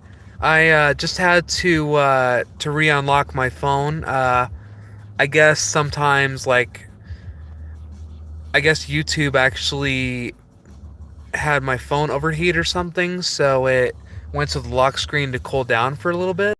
But I am back. I actually am back. So we're currently at 2 hours, 8 minutes, 56 seconds. And actually, congratulations, guys. This is actually one of the longest videos I've ever recorded.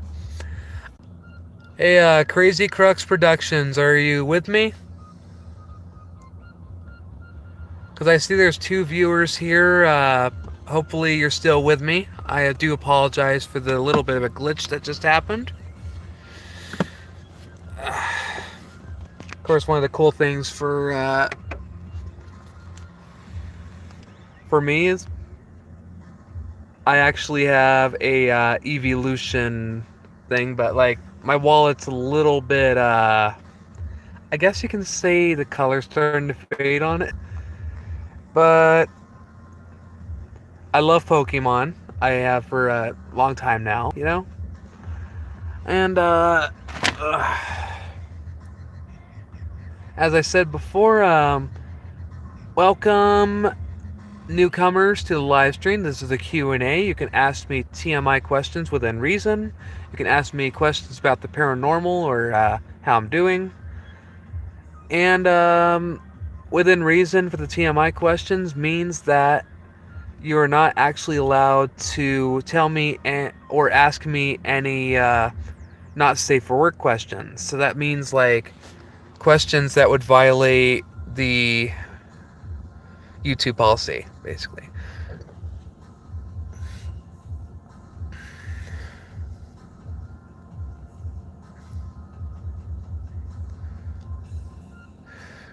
And I'm also trying to stay away from any controversial subjects, so please no politics. And I'm trying to stay away from subjects like Kiro. Um, but anyway, feel free to ask me any other questions, and I will answer them to the best of my ability.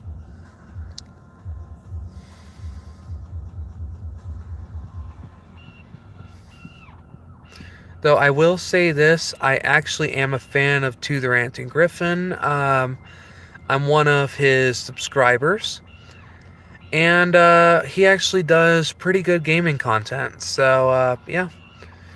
And currently, he's been playing My Inner Friend and uh, Super Lucky's Tale, which actually is definitely the most adorable game and the best detail I've definitely seen in a game. So I may actually play it for myself after I find a place to live.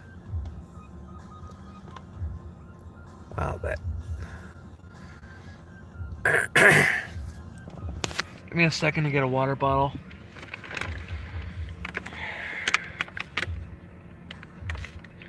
Okay, and before I forget, I want to do a shout out to Richard.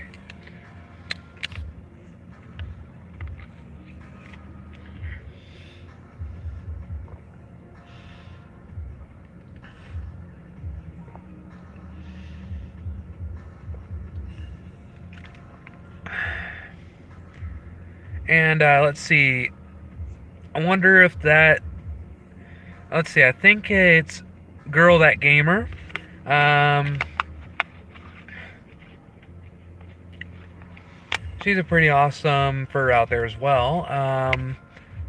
She was one of the people that actually thought I brought up some pretty good points with how revisiting locations that you investigated shows that you really respect the spirits and the location.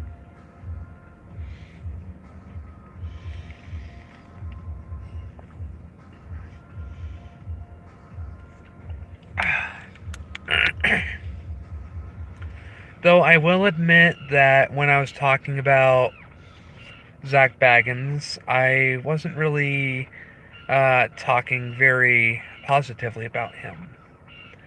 Uh, but now I'm actually gonna get past that part and let's continue with the Q&A.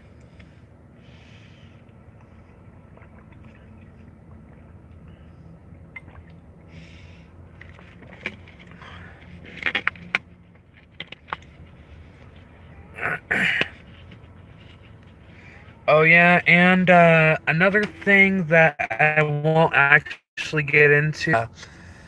This is a big one. I will not talk about dog press, and I also will not talk about anything like alt or anything within the fandom that's like drama and such, because I just don't want to get into a lot of drama, and right now that's what we've been all dealing with, is the whole alt fur thing. Everybody being like, oh, you must be an alt fur, or oh, you must be this or that, basically. Because the drama. So, yeah.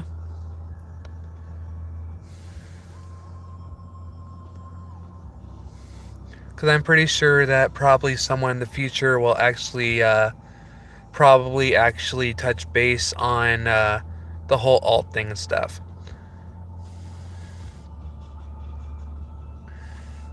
Ah, that's actually really cool. Go ahead. I'll actually read the story too out loud to everybody. Yeah.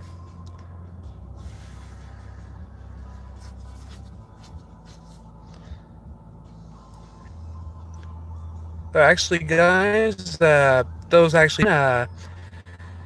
Canel the Bunny actually just told me that he has a story from a friend that is interesting and actually has to do with the paranormal. So I'm actually gonna read that one out loud, and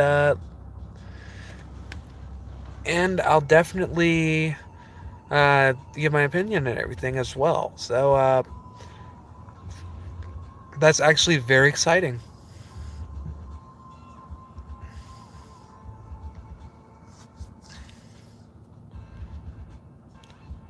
Hmm.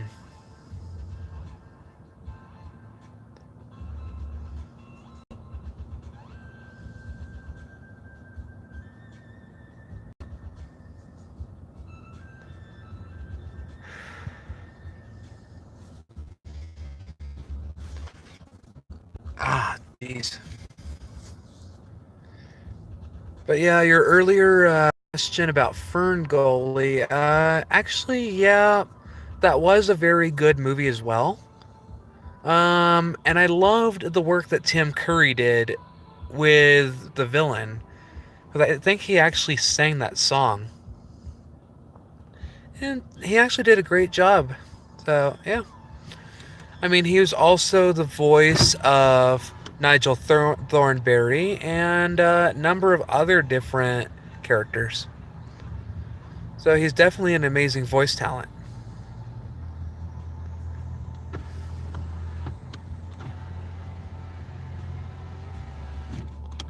Let's actually put my paranormal hat back on, because yeah.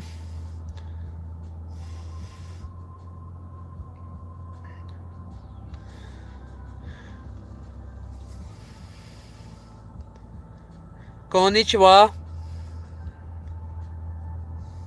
and welcome to my live stream.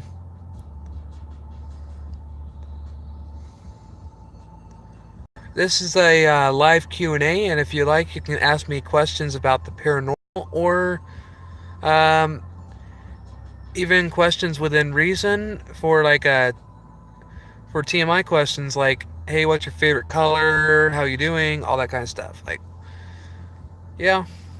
But I don't want to have any not safe for work questions because it might end up breaking YouTube's policy, and I don't want to get flagged. So I am actually trying to do my best to also include music that might not get copyright striked. But if I do get copyright striked, I'll try to work something out with the record company.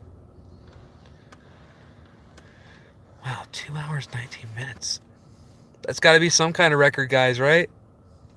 2 hours, 19 minutes going on.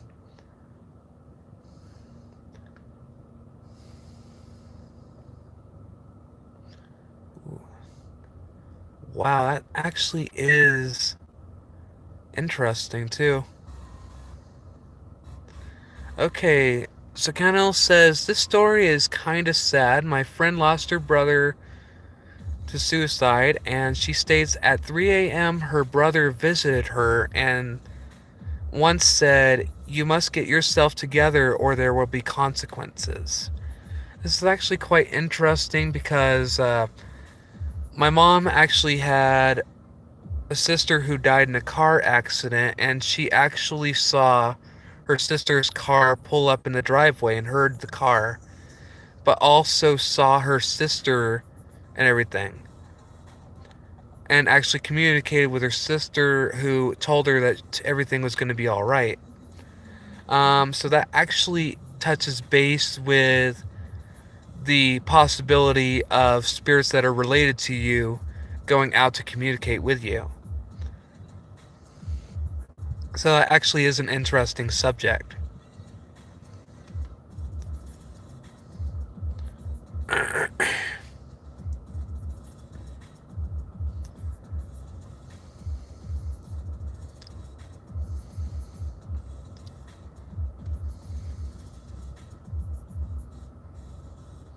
Actually, how do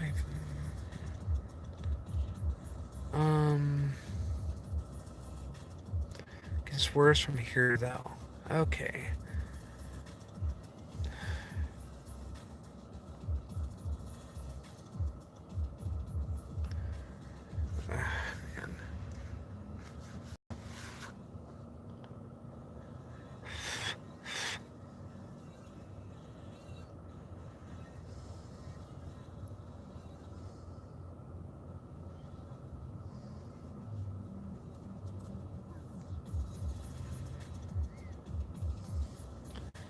All right.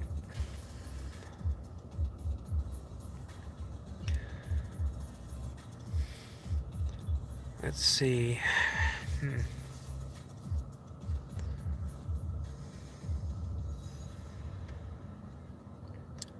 Is the video coming through okay for you guys? I mean, I do realize that the picture is a little bit fuzzy, but that is kind of what happens when you record from a cell phone. So, yeah, there's that. Okay, and actually, my phone is charging too, so that's pretty good. Okay, grieving from the loss, she tried to die as well via overdose, and she succeeded. Partially, and yes, the video is fine. Oh, I wasn't supposed to read that part. I apologize. But actually, that is very sad to hear about what happened to your friend, Canal. I'm sorry for your loss.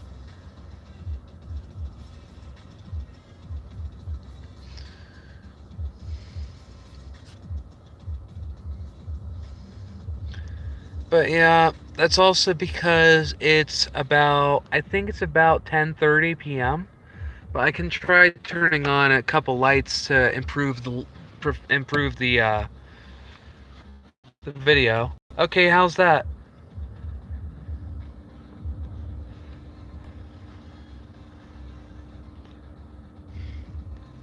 Now I have all three lights in the car turned on, so Does that improve the quality a bit?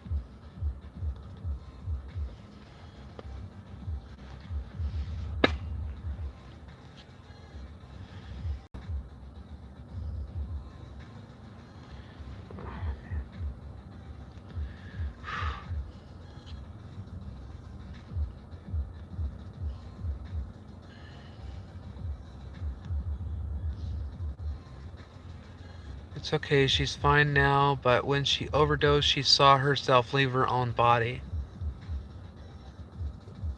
Wow. Did she say anything about what she saw? I mean, because my mom actually survived ODing as well. And, but she actually gave a description that she actually saw hell and everything. And that she cried out to God for help. So, yeah.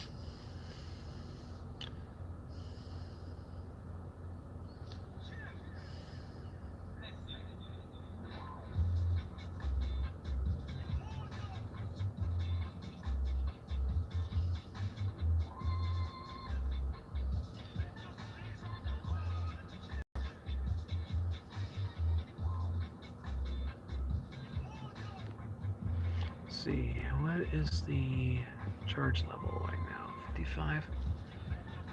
Eh.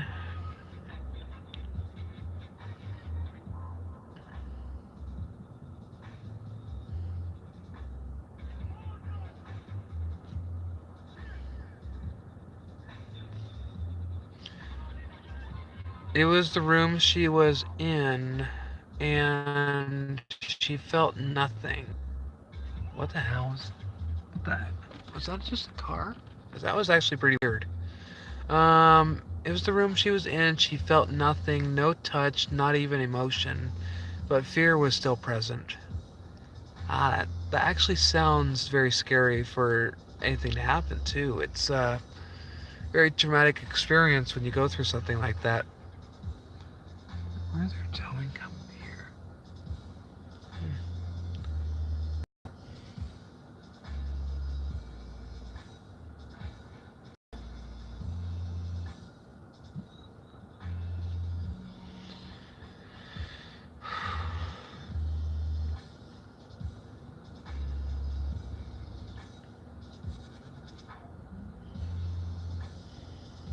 But yeah, guys, I'm gonna try to see how long I can stay awake because I just had an energy drink too.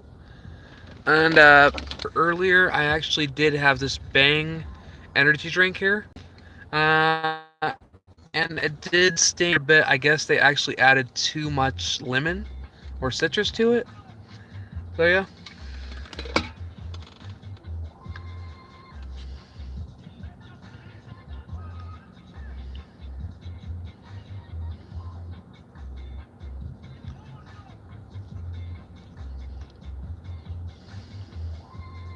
Also, can I ask the newcomer where they hail from? Because I'm not sure how to say your name. And I don't want to say it wrong, of course, but okay, after a bit, she said everything was black and white. Light approached her, saying it was not her time and she was pushed back into her body. Wow. You know what that means, right? Is that the Lord actually came to her and it wasn't her time and actually allowed her to go back to life. So the Lord actually spared her. Okay, Kit. So, Kit, do you have any questions you'd like to ask?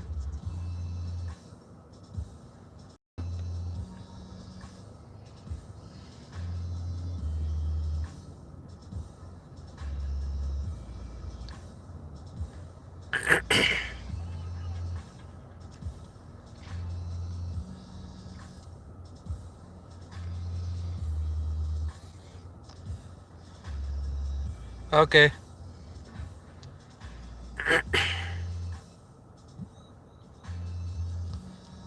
on. If you like, you can also share the live stream. This is a live Q&A, so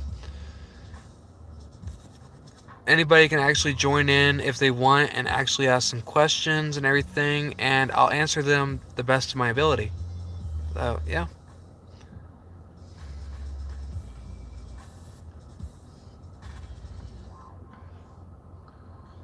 But yeah, you guys can see I'm actually outside of Walmart and I live in my car, so yeah.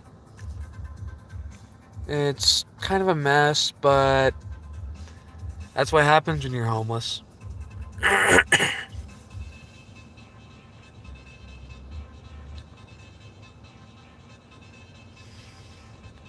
Welcome newcomers to the live Q&A of Windglide Ancient Dragon.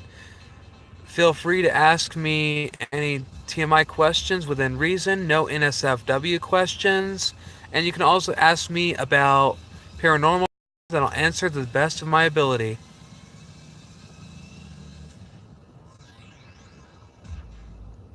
We are currently at...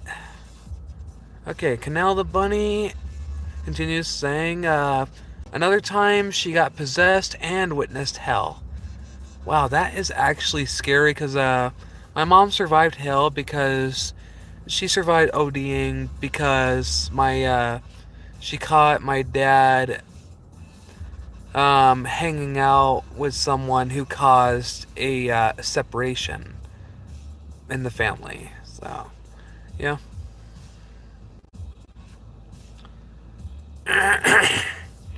But yeah, she actually saw hell with her own eyes too, and experienced the out of body experience and all that. So, yeah. Sorry for the groggy voice and everything. I'm gonna get another drink of water real quick too.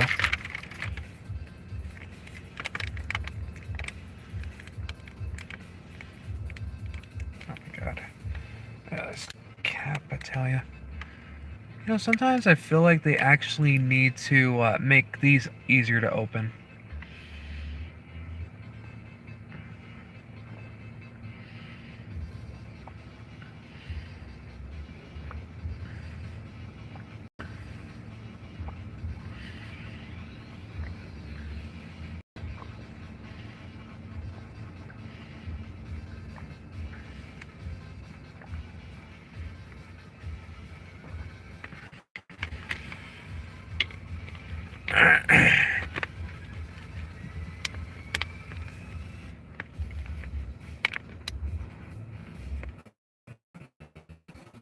Huh. Interesting. Okay. Hey guys, this actually might be weird, but I'm noticing something that's happening right now. Look at my cross. I didn't touch it at all, and it's moving by itself. My cross is literally slightly moving. I had the heater on only at low power, so it's not enough to actually push it.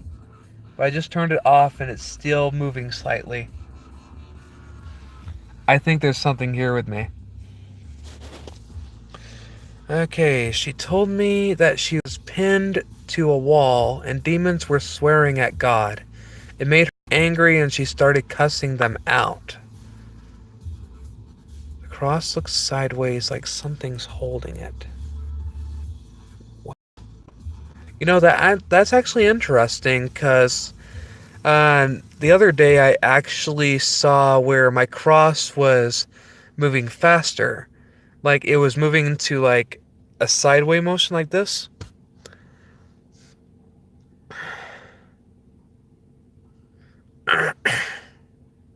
But yeah. Welcome to the live Q&A of Windglide Angel Dragon. You can ask me any questions, paranormal questions, including ghost hunting, and I'll try to answer them to the best of my ability.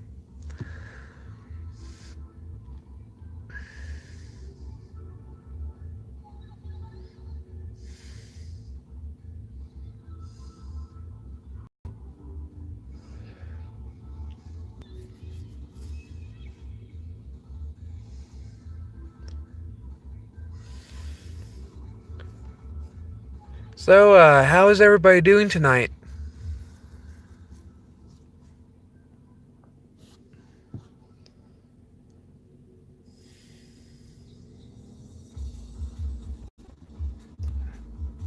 I can at least explain why there was a slight flash of light.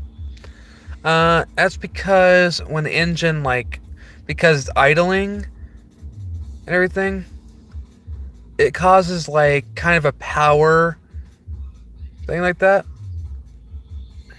I mean, I'm not exactly sure what it's called, but that's what causes the light to flash for a second.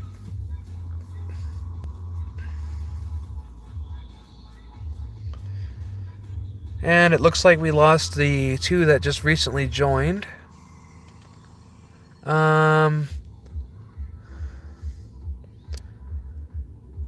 And I hope everything goes better during the while that we're actually here. I know I don't know who the other two of the four that were here earlier, because I tried to welcome both of them, and well, sometimes Q&As are not really everybody's piece of cake, you know.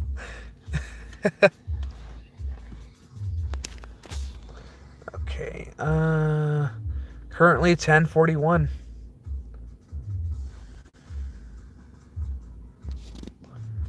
Okay. Let's see here.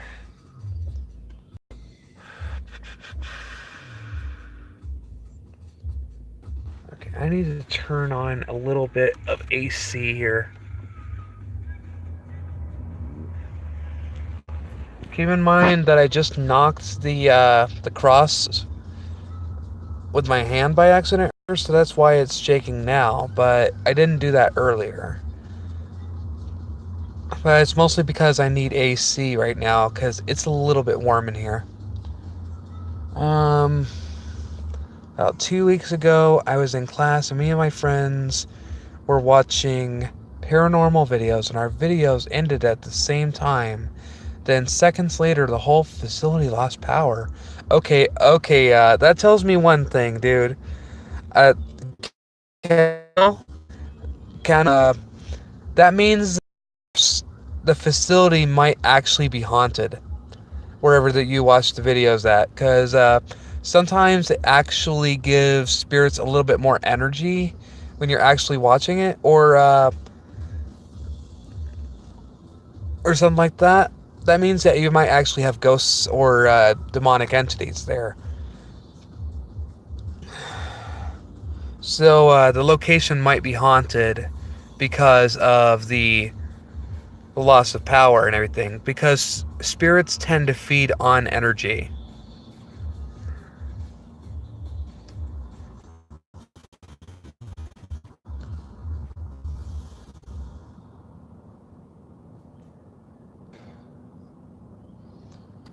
Because if you've ever actually seen where people do paranormal investigations and stuff, a lot of the time they will actually say, oh, use the energy around us and everything, and people actually feel like very weak because the spirits decided to use life energy to actually manifest themselves.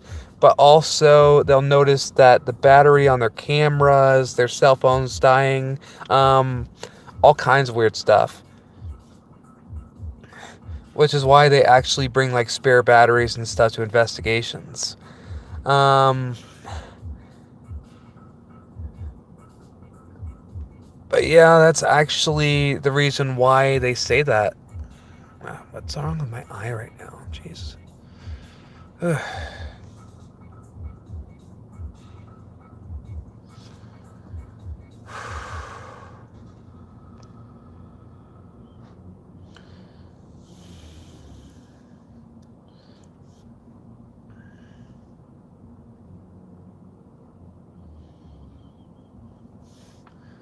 Let's see.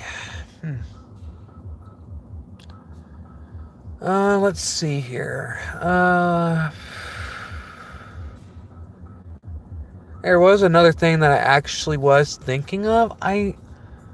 One of these days I actually want to go out to Europe and the UK, possibly also Asia, because I'm interested in checking out some of the haunted locations overseas. But I know that I can't do that right now, and I make sure to save up for it. But someday I will actually go out and investigate. Oh, actually, no, it wasn't the whole facility. It was only the very back of the facility where I was, because my other friend John had no idea what I was talking. Oh, dude. That actually is a paranormal phenomenon. If it only affects like where you and your friend are, that it loses power at, it means that the spirit was in that room. So yeah, you guys actually had a spirit in there with you. Because it doesn't always suck all the power out of the entire building, but it will actually use the energy inside the room to power itself. So you legit had a spirit that is able to manipulate itself by feeding off the energy in the room. That's what caused the power outage in that part of the building. So yeah. Okay, turning off one of the lights.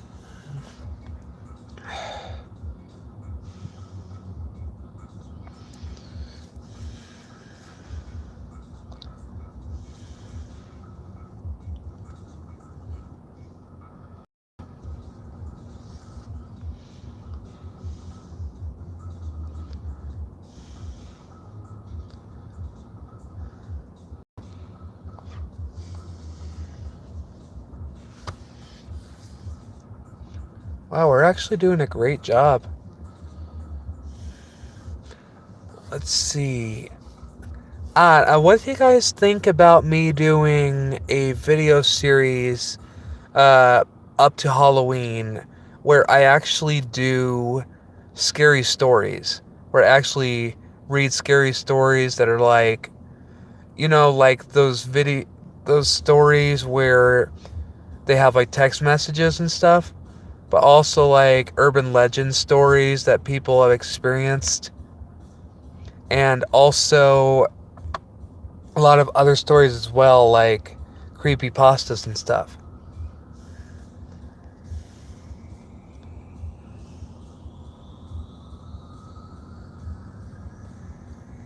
Wow, that is actually awesome, dude. That means that spirits are like literally drawn to you.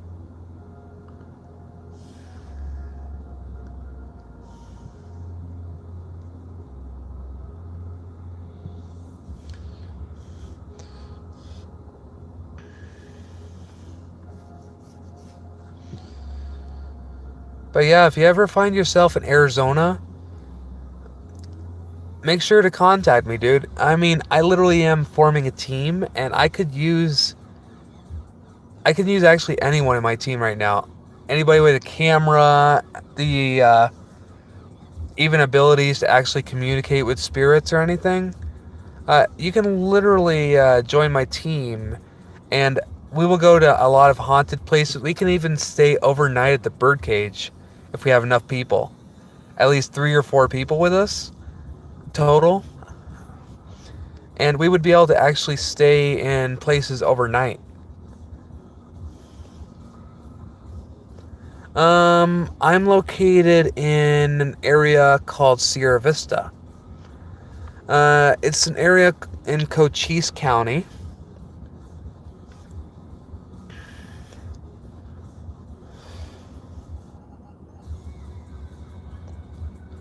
Ooh, I was told to by my dad, who is an atheist, and he said he was an attic when something whispered his name.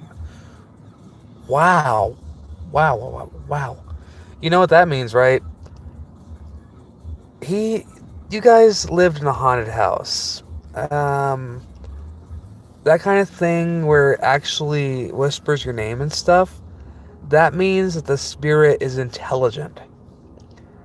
I mean, especially when they don't actually know your name, but like heard it from listening or something, you have an intelligent, tangible spirit or entity in your location there. So that's actually interesting. Definitely an intelligent entity. But yeah, if anybody's in Arizona or anything like that, uh, link up with me. I am forming a team, and one of the places that I am planning on investigating really soon is I'm going to go to Fairbank off of Highway 82. And I want to ask the people that run the location if I can investigate at night there with a team. So, definitely looking forward to that.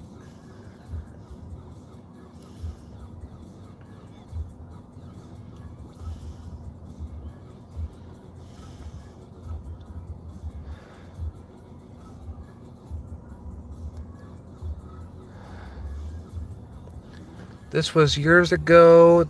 The house was old and didn't have insulation to silence thunderstorms, just as a point of reference for age. But still, your dad actually said that he heard a voice. That means you have an intelligent entity that spoke directly to him. I mean, I had a moment. You may actually know the videos from like my library, but I went to the Fort Stanton tuberculosis, and I had a spirit that I could actually hear humming, and I would hear this like little spirit say over here or something like that, and I also heard like a deeper spirit laughing and stuff.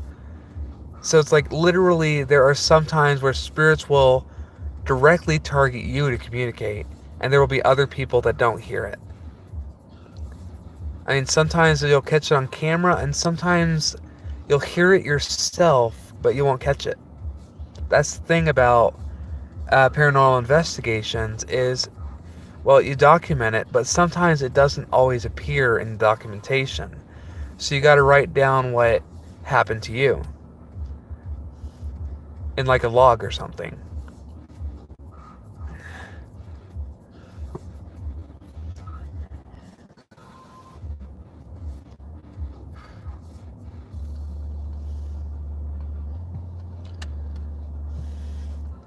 But yeah, it's like if it was an older house with no installation, let's see, that would be a building, a cold burning furnace, about, I want to say 1800s, maybe 1700s, because coal burning furnaces and stuff were around between the 17 to 1800s.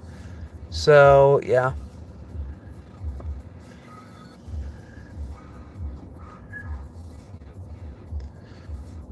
With a giant metal grate in the floor by the stairs ground level. Yeah, definitely, possibly 17 to 1800s, yeah.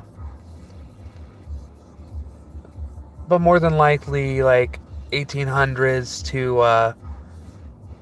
like 1900s, so yeah.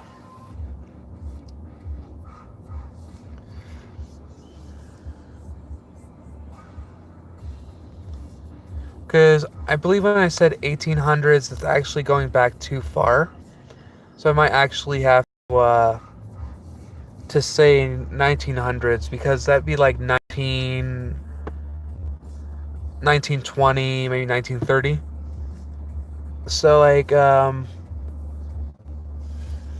yeah, very possible that the old house may have been from like, maybe even from World War II or something. So yeah. I'm turning off that light because it's getting a little bit bright in here, and yeah. And my power is at 55 still. So I I think the live stream's actually uh, keeping it from continuing to charge. But I'm not gonna give up on live stream yet. But it's very interesting that it was a house with a coal burning furnace. Because that would have been at least World War I, World War II era. So, yeah.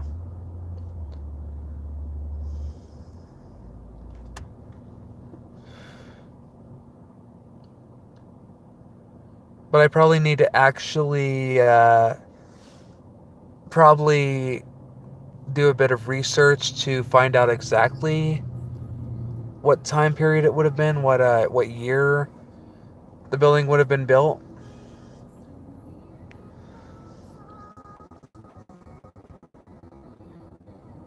I mean, I've seen buildings that were built during the gold rush, so I would definitely have to research that.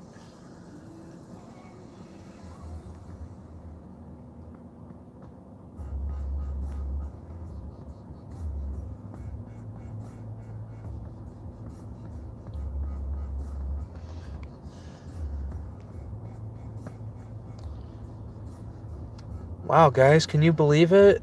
10 more minutes and we will literally be at 3 hours of recording time. Of, well, live status. In the exact house, Dad also says he was shoved down the stairs where the metal grate is. And during storms, I remember seeing a shadow by my door, where unfortunately the attic door was, in my closet. Oh, Jesus, dude. That is actually freaky, dude. I mean, if I saw that as a kid, I would freak out, man. I would literally freak out. I mean, and when I was a kid, I actually remember a spirit that I would actually communicate with that was a Native American. And this was over in it was either Fort Riley or Fort Hood that it took place. But yeah, dude, you have a legit that house that you used to live in had a legit haunting, possibly a poltergeist activity. So yeah, because a poltergeist is something that can actually react with physical altercations. The ability to actually push you, throw objects across a room, etc.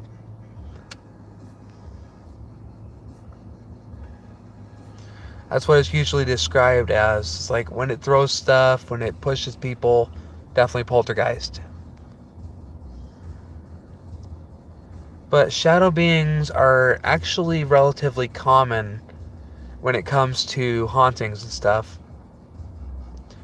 And that's basically when it can't actually make kind of like a mist appearance. I mean, I don't believe that shadow beings are entirely evil all the time, but they can actually be more like trying to manifest themselves in a form that'd be recognizable. So, like a shadow on a wall or something like that in like a human form where it's shaped like that, it can actually be someone trying to say, hey, I'm here, notice me. You know, like, yeah. It's possibly a spirit that actually wants to be known, or like in some cases it could be a spirit that is very possessive over the house that you're in,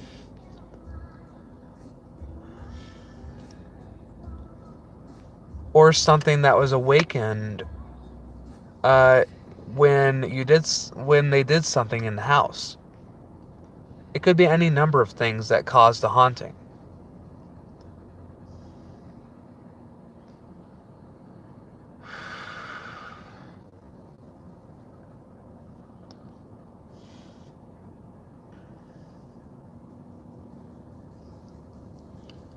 But when you mentioned the fact that he was shoved down the stairs, it definitely tells me that it's a poltergeist. Ooh, and your stepmom says something was thrown while she was in the dining room, but never gave much detail. And that spirit certainly made itself known, terrifyingly. Okay, so actually have poltergeist, but it seems more like it's malevolent. It's not. Most will actually go out of their way to react negatively toward a physical person or living person, basically. It will literally try to make the life of the person living there or their life of actually living there miserable. They will physically go after the person and try to scare them away from the house or make them leave. But yeah, there are cases where people get scratched. There's cases where things of that are very important to people have been thrown. There's been all kinds of things that happen. Lights flickering, scratches appearing on walls. I mean, well, scratches, of course, are more toward demons, but from what you describe, it sounds like you have a malevolent poltergeist.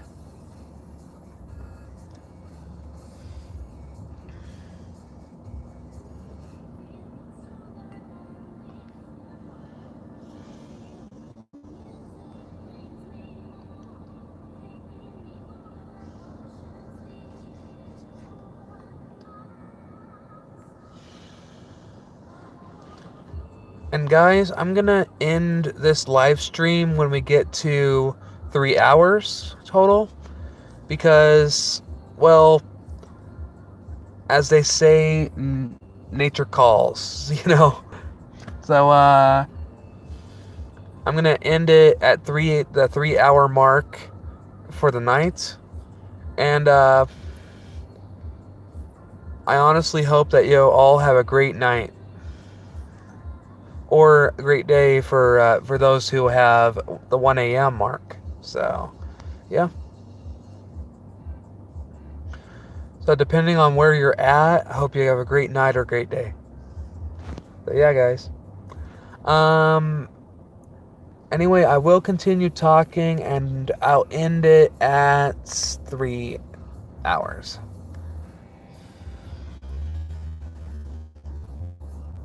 Speaking of things on walls, I have a friend up the ceiling. He saw dark handprints. Ooh. Did he describe, like, the kind of, what the shape of the handprints were? Because depending on it, it could be like, well, if it's like a mark, like someone had coal on their hands or something and they touch it and it leaves the imprint there. Or say if it looks like it has long fingers like claws or something. That'll really tell the difference between if it's a humanoid spirit or a demonic entity.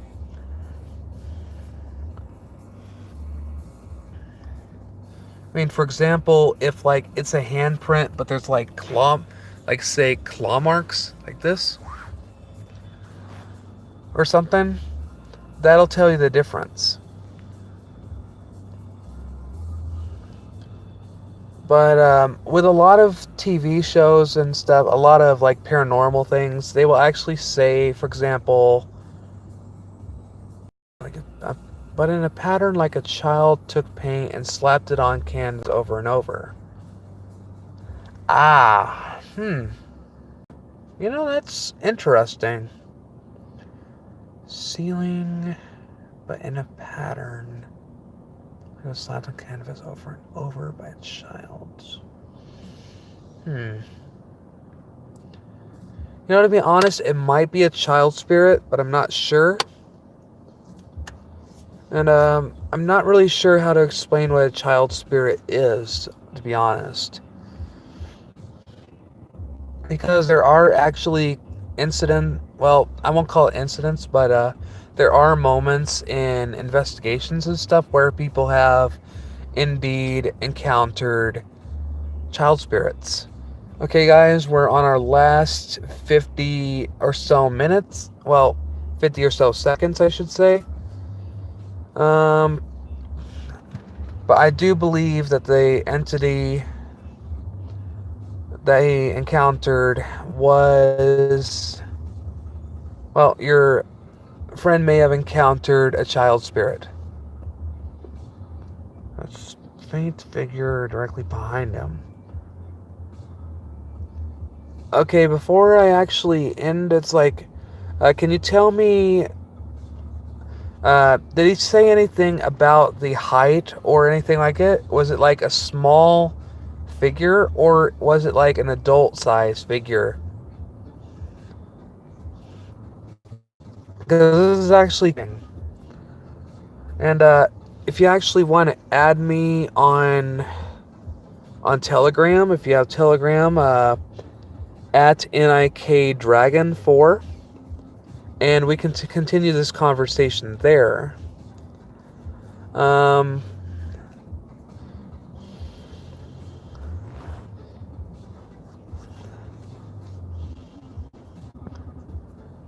I want to finish before I actually end the video or live stream. Let's see. He was in his chair, so about the height of 3 feet. Okay, that actually tells me that it's a child spirit, and I do apologize, but I have to end the live stream here. Anyway, just like I said earlier, please add me on Telegram at NIKDragon4, and we can continue our conversation there. Actually, is there actually a way for me to write anything, or...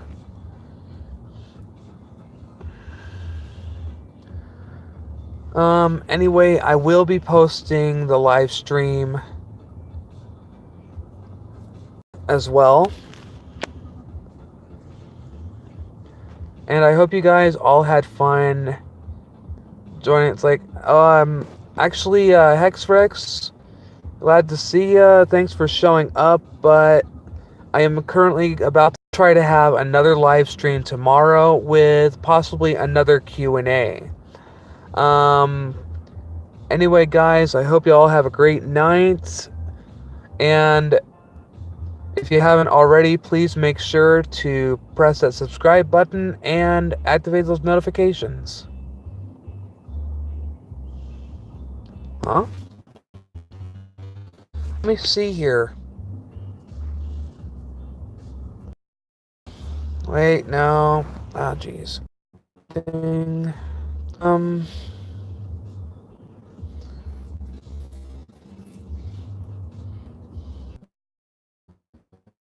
You guys actually try at Windglide Angel Dragon. I'm sorry, I actually made a little bit of an error there. If you're, all three are still here, please follow me on Instagram at Windglide Angel Dragon, and it's all one word.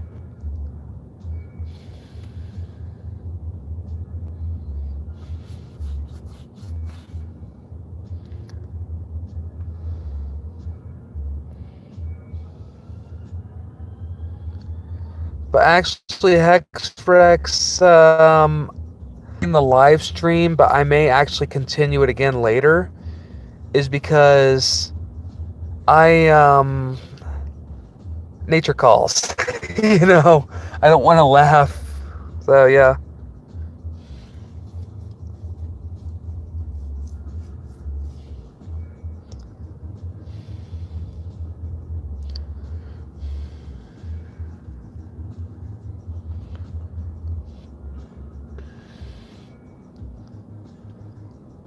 I'll see you guys around, and I look forward to talking to you guys on Telegram. Hexrex, please join me next time on the live stream. I will try to actually be active longer. Tomorrow after work, I will possibly start a live stream. And I hope you guys join me next time, because you guys are awesome. And thanks for joining me on this live stream Q&A. Bye, guys. And boop that like my nose like a boss.